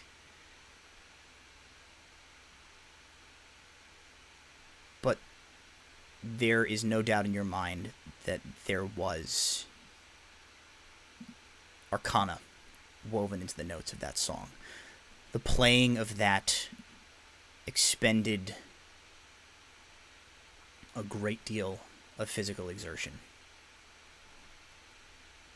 You can't say for certain about the other pieces, but surely there is something of the arcane in the arrangement of notes that make up the Dirge of Winter. I will, before we leave the room, I'll write everything down in my notebook. Okay. Also, is that just like a flavor exhaustion or like a mechanical, I'm taking a level of exhaustion? Flavor exhaustion. Okay. You actually lose all your spell slots and a level of exhaustion. Yep. Because that is the sacrifice you need to make to get past this door. And somebody has peed in your pants. It was Walter. Walter wasting the darkness. He thinks you can't see because he doesn't have dark vision.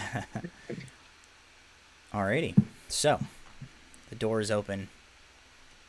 You are free to proceed. After taking the appropriate amount of time, I assume, to write down your notes and your music. Yeah, I'm also copying over the copy of the puzzle there. Cool. Okay.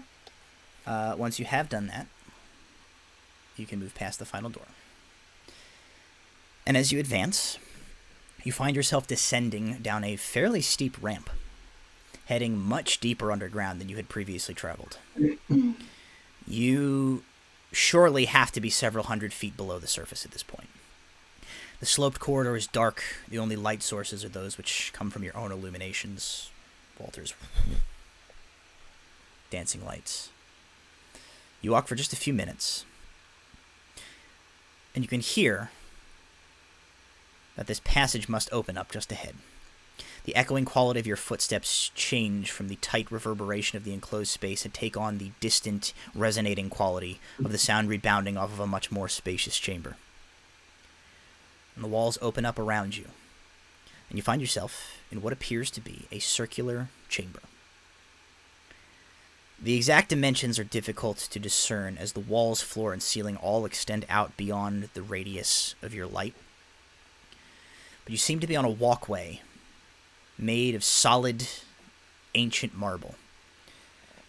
10 feet wide, rising about 15 feet off the floor of the chamber at the point closest to the wall as you enter. But the drop gets progressively further as the floor slopes down and away from the platform the further towards the center of the room you move.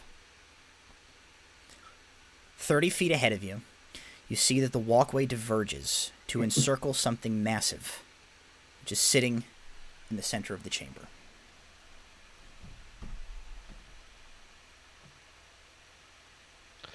Gonna put my my hand on Aylar's shoulder and just one hand on the shoulder and the other is a nice gesture ahead. Thanks. I light a torch and I move forward. Alrighty. I'll follow immediately behind Aylar, just in case. And how about the rest of you? I'll be Following. behind Walter. Okay. Alright. So Fidget will everybody be right behind Nula. moves. Okay. I'll be somewhere. Santiago wants to be somewhere, probably towards the back. Alrighty. We are in an arrow formation. We are sashaying our way to victory. Flying V. Aylar. As you guys make it about 20 feet down this passageway towards where this rounded formation of the ground, of the platform is, you hear, rather than see, something zip past your head, and a moment later on the ground behind you, you hear the, like, clack, clack, clack, clack, clack, clack of a small stone kind of, like, skittering across the floor. And you hear from the other side of this large, dark mass, you hear, like, a burst of, like, sounds like, I guess everybody can make a perception check at this point.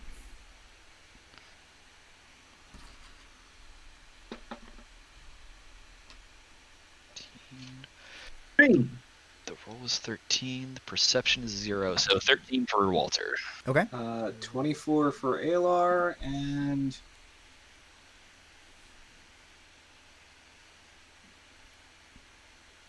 18 for me. Okay. And Fidget got an 11. Okay. Santiago only has a 6. Okay. So all of you can kind of hear the commotion. The rock definitely makes a noticeable, like, clack, clack, clack, clack, clack, as it misses you guys.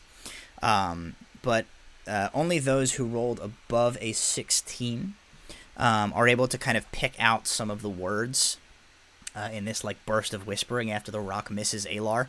And you distinctly hear a sort of a more feminine voice, which you're able to kind of pick out something to the extent of, "Oh, you've missed, that was our only rock!"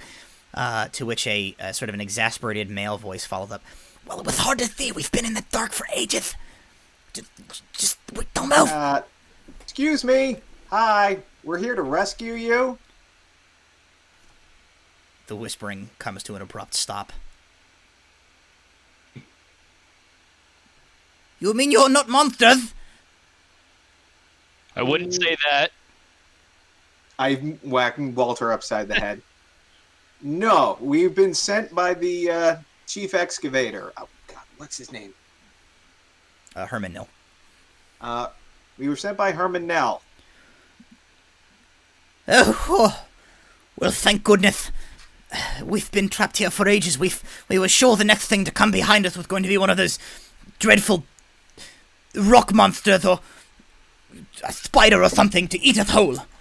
And two individuals step out from behind this large lump-shaped mass. And it is a man and a woman dressed in kind of the light garments of a pair of archaeologists. Presumably one Mr. Eden Woolley and Miss Nadine Leakey. They look a little frazzled, sweaty, a little bit dirty, but otherwise unharmed. I'll pass each of them my water skin since they're probably quite thirsty. Yep, they immediately, like, gratefully take a drink. Wooly, after he kind of, like, takes several large gulps and hands the water skin to his companion, kind of looks over you and he says, "Oh my, you're not wearing Home Guard uniforms at all. I suppose they called in specialists for us." Very special indeed. We're with the Ordinum Libri. "Oh, I say. Well, this is extraordinary. And you've dealt with the monsters. It's safe to return to the outside." Should be, but you should stick close to us in case there are a few more of those large critters. "Oh, well, we would very much like to return to the surface, and I assure you we have no interest in straying further from a group of strong and capable individuals such as yourself. We are not, as you can tell, the fighting sort." It's all right. And your name is Senor Eden? Is that correct? "Yes, Eden Woolley is my name." Eden. And you were able to get into this chamber? "Yes, well, once we broke through the initial wall, we sort of walked down, and when the large rock creature emerged from the ground, we just sort of took off running, and those large doors closed behind us for some reason. I don't know if we triggered some sort of a trap or defense mechanism of this, whatever this place is, but once we had gone in, we were unable to find a way back out. But Santiago would like to make an insight check as this guy's talking. sure, go ahead. Ugh.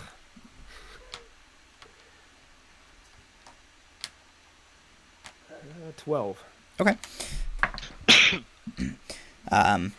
He sort of continues. He says, "As you'll see if you take a look around this chamber, there is it does not appear to be any way out that we've been able to discern from here. There was just the one path in, and when the doors closed behind us, we seemed to be stuck." And you don't get a shifty vibe from him. He seems to be telling you the truth. Have you Have you two explored around a little bit, or have you just taken cover and immediately waited We with a rock? we did what we could, but resources were limited, and we had no light. We unfortunately, and much to my own embarrassment, we did both leave our flameless lanterns behind when we ran from the initial large monstrosity, whatever it was. Yeah, Oh, that would these be are good yours. reason. We saw it. I'm like 90% certain I picked one up. So I'll I just think hand you them. guys probably have their lanterns. I'll hand the lantern to them. Yes, these are mine. Wooly takes his. He says, "Ah, yes, old trusty has never let me down.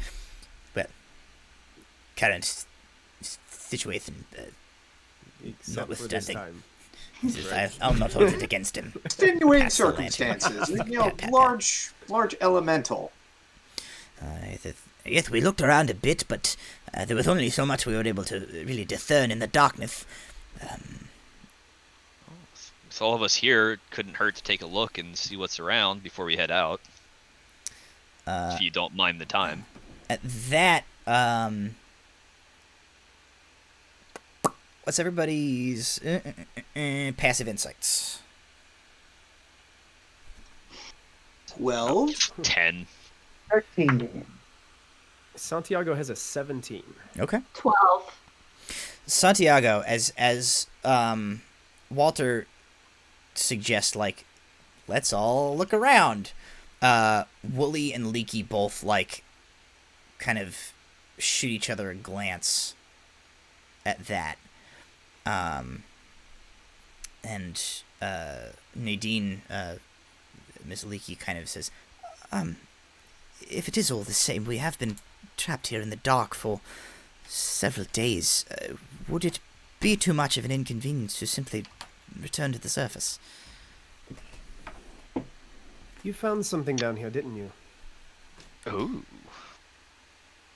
Well, This- I was more inclined to explore since we, just fought through death incarnate to get here. You two aren't very threatening. So She sort I of... could offer to take them up, and you guys can look down here. Nula, I don't think it'd be a good idea Walter- for you to go off on your own. Walter can make an intimidation check. it's not one I'm proficient in, but we'll see what we do. I don't know. It's an 8. They sort of look at each other again, and Nadine Leaky sort of turns back. She says, I don't want to give the wrong impression.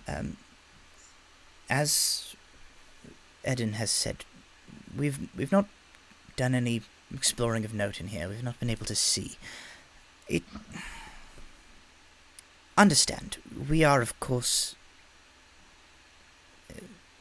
under contract of the Mithlindian government. This is their excavation, their site. Though we are, I swear to you, eternally grateful for the rescue. We would surely have died here, if not for you.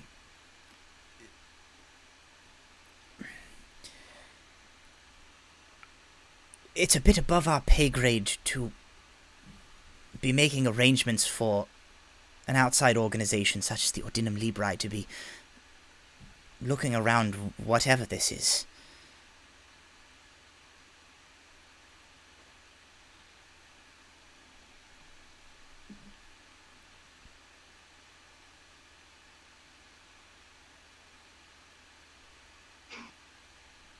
Um, 18 on insight. Does that sound plausible? Yeah, you get the impression that that's kind of their hang up, is that it's not that they're hiding something. They just, like, you guys are not Mithlindian, like, royal archaeologists. You're self-proclaimed with the Ordinum Libri, and they're cautious about letting you all sort of poke around, in case there maybe is something down here. Alar, Brahm, did you hear that? In the I swear, it sounds so much like that noise before those stupid laughing whirlwinds showed up. Dula, Santiago, you have to take them. We have to go now. I will take them. And I'm trying to. Yeah, you can make a deception check. In case it's not obvious. Fucking. I probably believe him. Well, Santiago will play along with it, hoping that it gives him advantage. On his deception check. Sure. Great. Let's see if I can roll 2 nat 1s in a row. I'm not helping you either. All right, it's fine. So I rolled a 1 and a 3. So with my proficiency bonus, my deception is a 9 with advantage. Okay. They both give you a look. This is Alar as Walter does the. Wait, does that sound like one of those? Wooly kind of I suppose it wouldn't hurt to let you poke around for a minute. Out of here. Look, I was trying to give you plausible deniability. It's fine. I understand. These people are hungry. They're thirsty. Our job was to get them out. We have learned a little bit about this place. We can pass that information along. He says, look, I appreciate you've come all this way to help us. It wouldn't hurt at least to just take a look around the chamber we've been in. Anything more than that, and we could all be in trouble, but see for yourself the chamber, and then let us be on our way, please. All right, well, Alar is going to dig into his backpack. He'll give them each some trail rations because they're probably starving. Sure.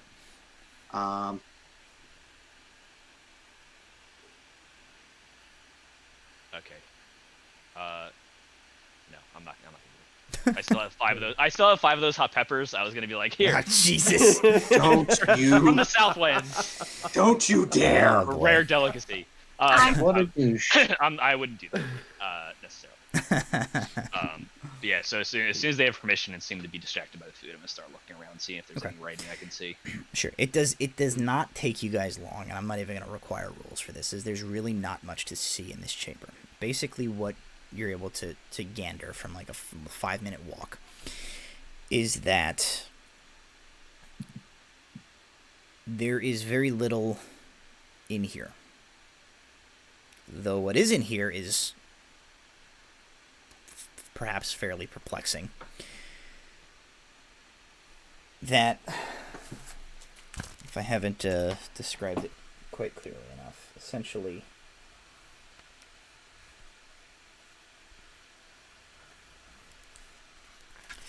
you walked into the chamber like that on this platform, and then there's this big thing in the center. And as you walk kind of a lap around it and you look, the chamber is pretty much spherical. Obviously not a perfect sphere, as it does kind of taper down at the bottom where this platform rises up out of it. As you sort of look around, you see that the interior of this wall is all basically has been carved out of raw stone in this hexagonal, honeycomb pattern, essentially. There is a singular, round, smooth piece to the ceiling directly in the center, right above the big thing in the middle.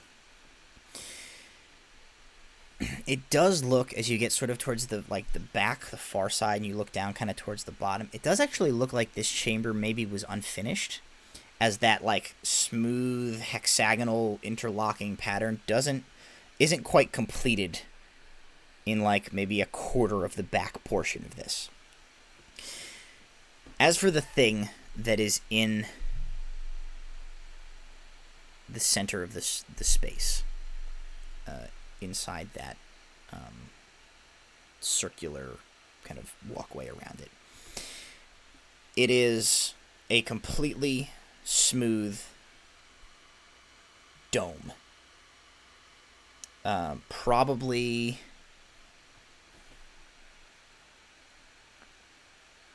50, 60 feet around. Maybe 20-ish feet up. Made out of that champagne like alloy metal that the Invarians make certain things out of. There's no writing anywhere in this chamber that you can see. There's just platform with this thing in the middle. Now, can Santiago use Eyes of the Grave to sense any undead within 60 feet of him? Yeah, you can certainly use that ability. There is nothing which Nothing undead. Picks Got up. it. Fidget will detect magic on the dome. The dome.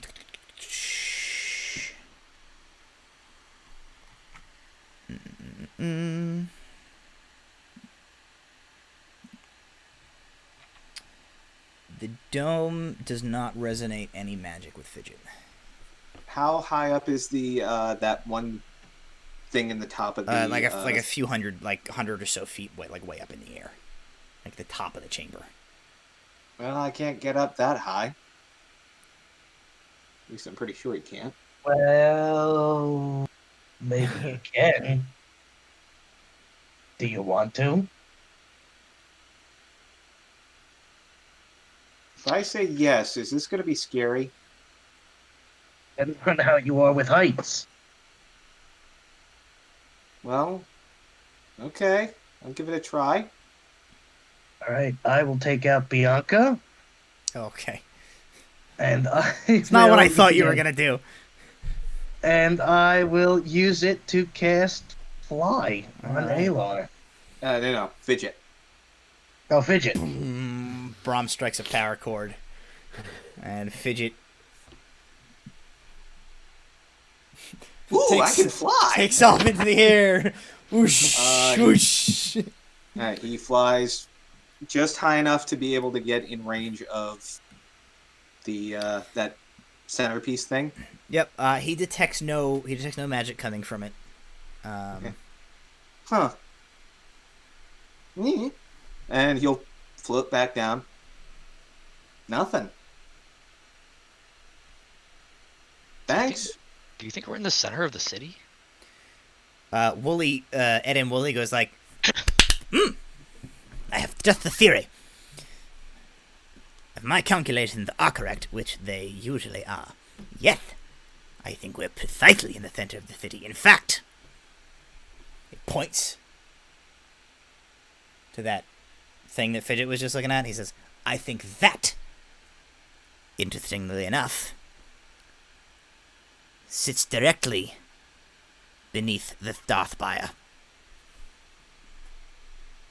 And So what he's the like, hell is this thing? he's like, he looks at you like, I haven't the foggiest idea, but it's got to be You something. know what this vaguely reminds me of? And this is Alar talking. Mhm. This reminds me kind of the teleportation hub. I was just gonna say that. This is certainly anything's a May- possibility. I mean, there's no magic involved, and this isn't. This doesn't appear to be finished, but maybe it's a teleportation hub. Maybe it's for conjuring. There could be any number of things. There's really no way to know with the but, Invarians. Yeah. Well, we've got guesses, but more importantly, we have you, and let's get you guys back to safety. Come on. This is true. Alrighty. So you guys are going to begin to make your way out? Walter's lingering for a second, Okay. thinking about the previous panel, but if everybody's leaving, I assume Fidget is still flying around. Fidget is walking, but he's walking 10 feet above the ground, enjoying this immensely. There's for 10 minutes. So And then when it stops, he stops being able to fly wherever okay. he is. Well, everybody So- heads out. Walter, you're lingering. What's your thought here?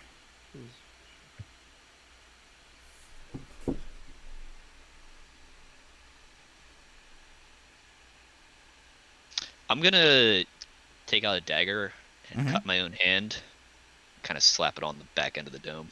Okay. You do that. Nothing seems to happen. You kind of wait, and you hear from over your shoulder. You hear Fidget. Seems Fidget also kind of lagged behind. He's in the process of like steadily sinking back to the ground. But he's looking at you with like a kind of a curious expression on his face. And he says,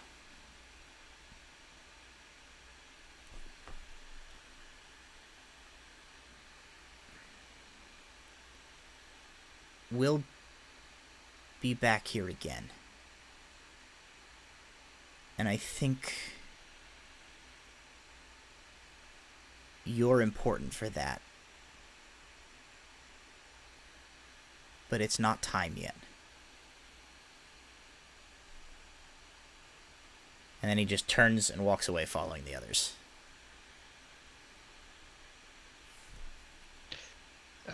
I'll cast Healing Word on myself to heal the Okay. wound before we go, and I will follow Fidget along. Okay. Takes you guys much less time to get back out than it did to get in. When you return to that chamber where the big elemental guardian rose up, you kind of can look at the crater where it was, or where it came up out of, and you're able to see something that you missed before. There's like a fissure in the ground at the bottom of that crater that, as you sort of look down into it, perhaps like send some light down there, or Fidget sends an arcane orb down there. Deep beneath that fissure where that elemental was stirred and was like pulling other elementals up, you find that further underground is a nest of giant spiders and scorpions.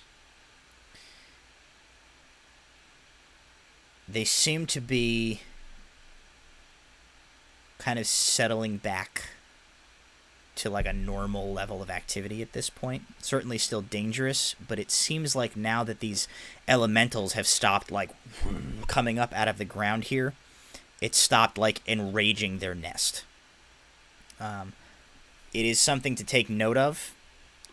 Certainly, the space that leads down to this is not large enough for anybody except maybe Fidget to get down there. So it doesn't strike you as something like you're necessarily going to deal with right now.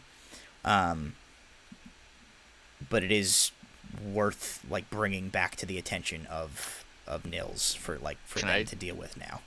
Can I try to mold earth and put like the rubble back to fill the hole? You can, though, like, that's certainly not where they were coming up from, because they, like, if Fidget barely fits, they certainly were not coming up through there. So you can definitely, like, seal that shut again, but it is apparent that there are, like, other chambers elsewhere that they were making their way up from. Sure. But that is, Okay. that is easy enough to you kind of seal that back over, no problem. Make a note and report back. And you guys make your way back to the surface. It's probably about sunset at this point. And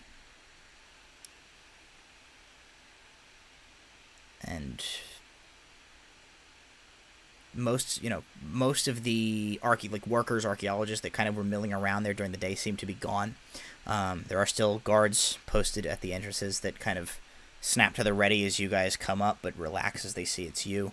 Herman Nil is still on site. He kind of like comes shuffling over as fast as his elderly legs will carry him. And says, "Oh dear heavens, you found them! Ed, Nadine, are you well? Are you injured? Were you hurt?" And they both, quickly inform him, "No, we're fine. They they took care of it. And he looks over to you and he says, You're all right then as well. None of you have been injured, and you put a stop to whatever was causing all of this bedlam? Yes, we suspect that the elemental, for want of a better word, was what stirred up the large insects. There's a nest down there, so I would definitely be cautious. But I think the swarming has stopped. Well, thank the gods. Good. And at this point, Eden is like, Herman, we have the most amazing thing to show you. There's a whole portion down there that we've never seen before. It's late and I need to rest, but I cannot wait to show you my notes. He kind of nods. Nil turns back to you. He says, Well, I'm sure you're quite exhausted from your journey. I trust the payment for the job is all arranged through the government and the Ordinum. If there's anything an old dirt kicker can do for the lot of you, just don't hesitate to ask. You've done a great thing for the people who live here and who work here.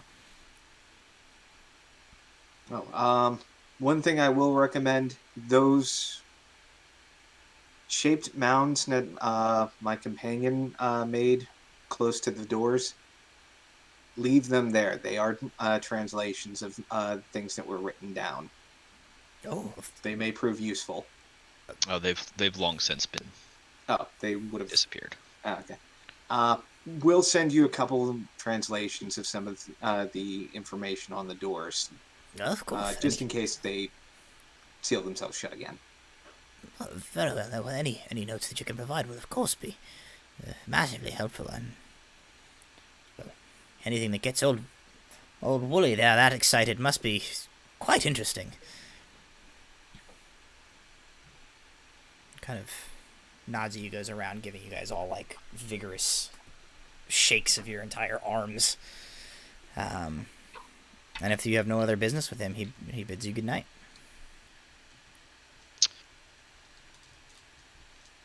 One thing I want to do before Wooly goes away.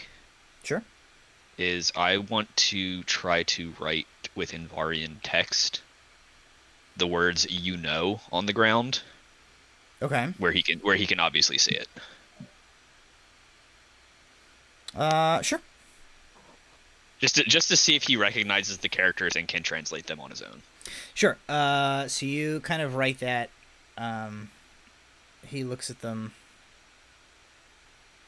And he looks at you and he says, Invarian script.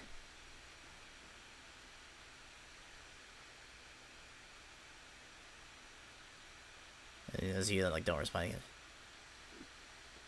goes, an interesting fellow indeed. He kind of goes on. He definitely recognized it as Invarian, certainly. Whether or not he can read it. Yeah, it's what like if he didn't react too strong, like identifying it as Invarian, that's not uncommon, but like the ability to read it would be a little bit less. So just want to see how many secrets we're just giving away, Alar. Well, as you guys are kind of making... What's that? Giving them a Waylar. Well, as you guys make your way back to 28 Dorset, this is the this marks the completion of your evaluation period with Mr. Santiago Sanchez. Yes, and I must say, mis amigos, you've been absolutely fantastic throughout this evaluation. I'm sure that the Torian will be much pleased. Buenvenido, El Contador. Welcome. Thank you. We couldn't have done that without your help. Quite literally, you were the difference between us defeating that thing and more than likely us getting squashed by that thing and its many friends. Let's not get crazy here. I mean, he is He is making a decision here. We want ourselves to look pretty good.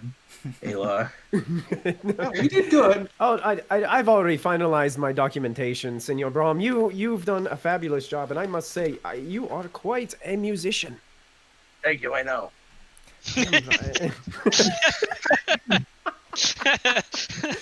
I am extremely impressed by all of you, and gracias. Thank you all for allowing me to accompany you. It feels good to get out in the field again. You know, it was nice. I can't imagine being stuck behind a desk all the time. Yeah, this paperwork. I mean, you know, I'm buried in it, so it's just you know, it feels good. It feels good. It feels very good. Muy bien. Well, thank you again, and I look forward to working with you again in the future if fates are kind. Absolutely. If you never ever need Santiago Sanchez again, you know where to find him. And Play this flute and I will come. yes. it's like the horn from the Ewoks in Star Wars. Oh, jeez. But until we meet again, well, I'm sure I'll see you all again. But until we meet again, Kelemvor's blessing go with you all. All right. Thank well, you. And with that, you part ways with Santiago And Sanchez. Santiago gives them all like the copy of their evaluation, like the yellow sheet Yep. underneath. Yep. You know? You guys get the carbon copy. As the team walks off, I go, I can't believe he thinks I have too many pouches. Seriously, as I stuff it into a pouch. Alrighty. Well, that is the end of that. The end of your journey with Santiago Sanchez, who I'm sure we have not seen the last of. And you are able to return to 28 Dorset, certainly with a discussion to have with the wizards about the next steps for all of you after a good long rest. You are all able to turn in. And as you settle in to your respective rooms, you head to bed. Series of call and response good nights, I assume, from a number of individual doors. Good night, Alar. Good night, Brom. Good night, Brom. Good night, Nula. Night, John boy. You drift off into respective dreamlands. And the night passes uneventfully. For most of you. Walter. No, the consequences of my actions. You fall asleep. And for a time, you dream of home. You sit at your kitchen table, tracing your finger across a scuff in the well-worn wood. You hear the sounds of your children playing outside in the yard, screeching in the delighted terror of an innocent game of chase and catch. The smell of cooking meat reaches your nose, a roast of some sort crackling in the hearth. You look up. But as you turn your gaze to look out the nearest window, you see not blue, but blood red. The shrieks and laughter of your children change in an instant to wails of pain and terror from a multitude of voices, the screams of grown men and women as they die. The smell of the hearth becomes the acrid stench of burning flesh, blood, and death. You rise to your feet and you pelt to the door. You slam it open and rush out to retrieve your family, but your feet meet nothing but air. You hurtle through the doorway and out into the open sky, your house vanishing in an instant as you tumble away. Your arms and legs flail as you attempt to steady your disorienting spin. Everything is a twisting mass of crimson, red, black, and orange as you cartwheel in free fall. Sounds flit past, too fast and incoherent to distinguish from one another. You reach out and your hand finds purchase on the wooden handle of your shovel as it pinwheels past you in the abyss. Everything slows. You find yourself dangling inside a cloud of smoke, coughing and attempting to clear your vision as you hang one-armed from your shovel, suspended on nothing.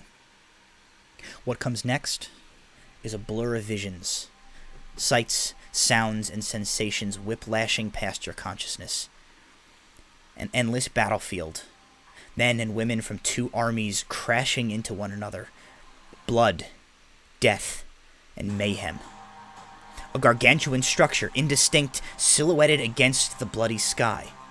A bone-rattling roar from the throat of a beast the size and kind of which you cannot imagine. Magic ripping at the very fabric of reality, clashing in the sky and on the ground. More clearly than all the rest, though, if only for a moment, you see three figures rise high above the churn. Three dark, winged humanoid forms. Feminine, beautiful, terrible. They let out a bloodthirsty war cry and scream across the sky, black death roiling in their wake as they rend a path through their foes. Then, a flash of red light fills your vision, and a sound like the end of the world deafens you, before calamitous pain rips through your being. You wake. The sound of screaming, anguish, rage, and loss rings in your ears. And you realize that it's coming from you. You're drenched in sweat, and the brand on your arm burns. And in stark relief against the symbol of the Moxham Trading and Mercantile Company, a trio of dark, black raven's feathers. And that is where we will end tonight's session. Thank you for joining me, everybody. Wow. Hey! Sorry. It's a real downer. It's a real downer of a moment to end on, huh? If only there was something that could bring up our spirits. Hey guys, I just wanted to say thank you all so much for having me on the show. That was awesome. Thank you for and joining us. Super fun. You guys are all amazing and incredible. So thank you guys for allowing me to be a part of this. Oh, thank you for joining us. Yes. You guys are amazing. Say this, but feel free to come back whenever you want. That's right. We will certainly be seeing the return, I'm sure, of Santiago Sanchez, as well as I'm sure as many other characters as Michael wants to make and throw at our campaign. I am definitely looking forward to Michael coming back and playing with us sometimes, as well as a whole bunch of other proficiency bonus folks. I've been talking to some people about bringing some guest stars in over the course of the next however long this ends up being that we play remotely. Could be another year, could be shorter, could be longer. No way to say, but while we're going to do this, I think let's make the most of it. Let's get some of our friends from other shows in here, and I think it should be a really interesting time. Yeah, it was a blast. I had a ton of fun. Barrel roll to victory will go down in infamy as. Yeah, I can't believe I didn't get a chance to use my nat 20 though. You didn't get a chance to use the nat 20. I didn't get a chance. Speaking of which, the nat 20. Why don't we take a vote for that for next week? Can we just shout out votes, or do we? I would just shout them out. We don't have we can't do secret ballot like we do in person. I have Braum for the Walter bench. I'm not arguing that one. That is good. I'm torn between that and Becca for figuring out the puzzle. Honestly, I was completely lost, and she's like, "Oh, that's the already." I'm like, we went on break. She was like, "All right, I've solved 2 words." I was like, "Can we maybe wait until we're back before we solve the whole puzzle?" To be fair, technically, this is the first word puzzle you've thrown at us where it has a cipher built in. It is the first word puzzle. I probably would have got there like 5 or 10 minutes later, like towards the end of break. So thank you, Becca, for accelerating that process. It's almost like she knew your language already. Like she's like. Well, I'm glad that you guys solved it pretty quickly. It was intended to be like, only like a 5-10 minute thing. and I'm glad it didn't turn into like 45 minutes, and I'm glad that I didn't mess it up, and it did in fact translate the way it was supposed to. It took me like 6 hours to put that together, because I had to each one of those rune things is an individual PNG file. So I had to write all of those by individually, one at a time, putting all the letters into. It took forever, but it worked out, and it was. Say that seems not worth it. No, it was definitely worth it, because it was the lead into the door organ, which I was very excited about. Dorgan. How Yep. about, if I may make a suggestion, the golden D20 is often for help, but inspiration is typically for character. Could we possibly split the difference and do one of each to Brahm and Nula? Sure, why not? What? So. Oh. I would be very happy to give the golden D20 for the puzzle helping to Becca specifically as a player, but 100% making Walter the bench as punishment for suggesting he needs a bench is 100% in character for Brahm, and is so deserving of at least inspiration. I can get behind that. I'd acquiesce to that. So then, this is the segment of the weekly podcast, the weekly stream, where Jason bargains for extra favors from the DM. I've played a warlock for over a year. What do you want? All right, well, let's do that. We will give Nula the golden D20 for next week, and we will give Brahm a DM's inspiration die for Walter Bench. So. Thank you guys for joining us tonight. Thank you guys, my players, for playing with me. Thank you to DM and Lord of the Universe, Michael, for joining us the last 3 weeks. And stay tuned for some other proficiency bonus friends and buddies in upcoming sessions. And join us here next week as we come back to see what lies ahead for the Fools Errant. Even I don't know. We are entering into the portion of the campaign where I just let them do whatever they want and we see what happens. So stick with us. Stick with us. The special surprise is coming up. Hey, can I do a shameless plug before the special surprise? You totally can. Do all the shameless plugs you want to do. On a Saturday, we're going to do a special Star Wars RPG show from about 3 p.m. So any Star Wars fans out there, we're doing the Fantasy Flight Games version. So if you want to stop by the channel around 3 p.m. on Saturday, we'll be running through that. So shameless plug. Watch it, or I won't send you a Christmas present this year. So stick with us. I'm gonna pop this up right now, and I very, very much hope it works, as I spent a lot of time today trying to figure that out. If not, we will definitely put it on our Facebook and our YouTube coming up. But besides that, we will see you guys next week. And now this!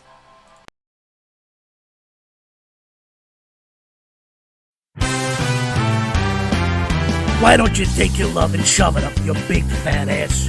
You know you're the reason we're through. I'm tired of all the yelling and the fights that we had. They're all because of you. You moan and you groan and you bitch and you whine. You make every beef we got last. Well, I'm telling you, baby, I'm through with you. Take your love, shove it up your big fat ass. Yeah, I'm better off being all by myself like that, Gregory. I take you out to dinner and I dance in the show. You hate all the people and food. I'm happy, I'm laughing and fun all the time. You're always in a bad mood. I always look forward, I never look back when you bitches dwell in the past. So I'm telling you, baby, I'm through with you. Take your love, shove it up your fucking ass. Let me hear the band. That's a good band. Let me hear the trombone, Nula. That ain't a fucking trombone, sorry. That's a trombone. Let me hear that tinkling piano, Walter. That ain't tinkling, that's rolling. That's fucking tinkling. I knew you could do it. Let me hear it. Come on. Get going. Alright, go. Why don't you take your love, shove it up your ass? You know you're the reason we're through. I'm tired of all the yelling and the fights that we had. Oh, they're all because of you. You moan and you groan and you bitch all the time. You make every beef we got last. I'm telling you, I'm through with you. Stick it up, you big fat ass. You thought you had charm, you thought you had class. You ain't nothing but a big fat ass. Take your love, shove it up your big fat ass.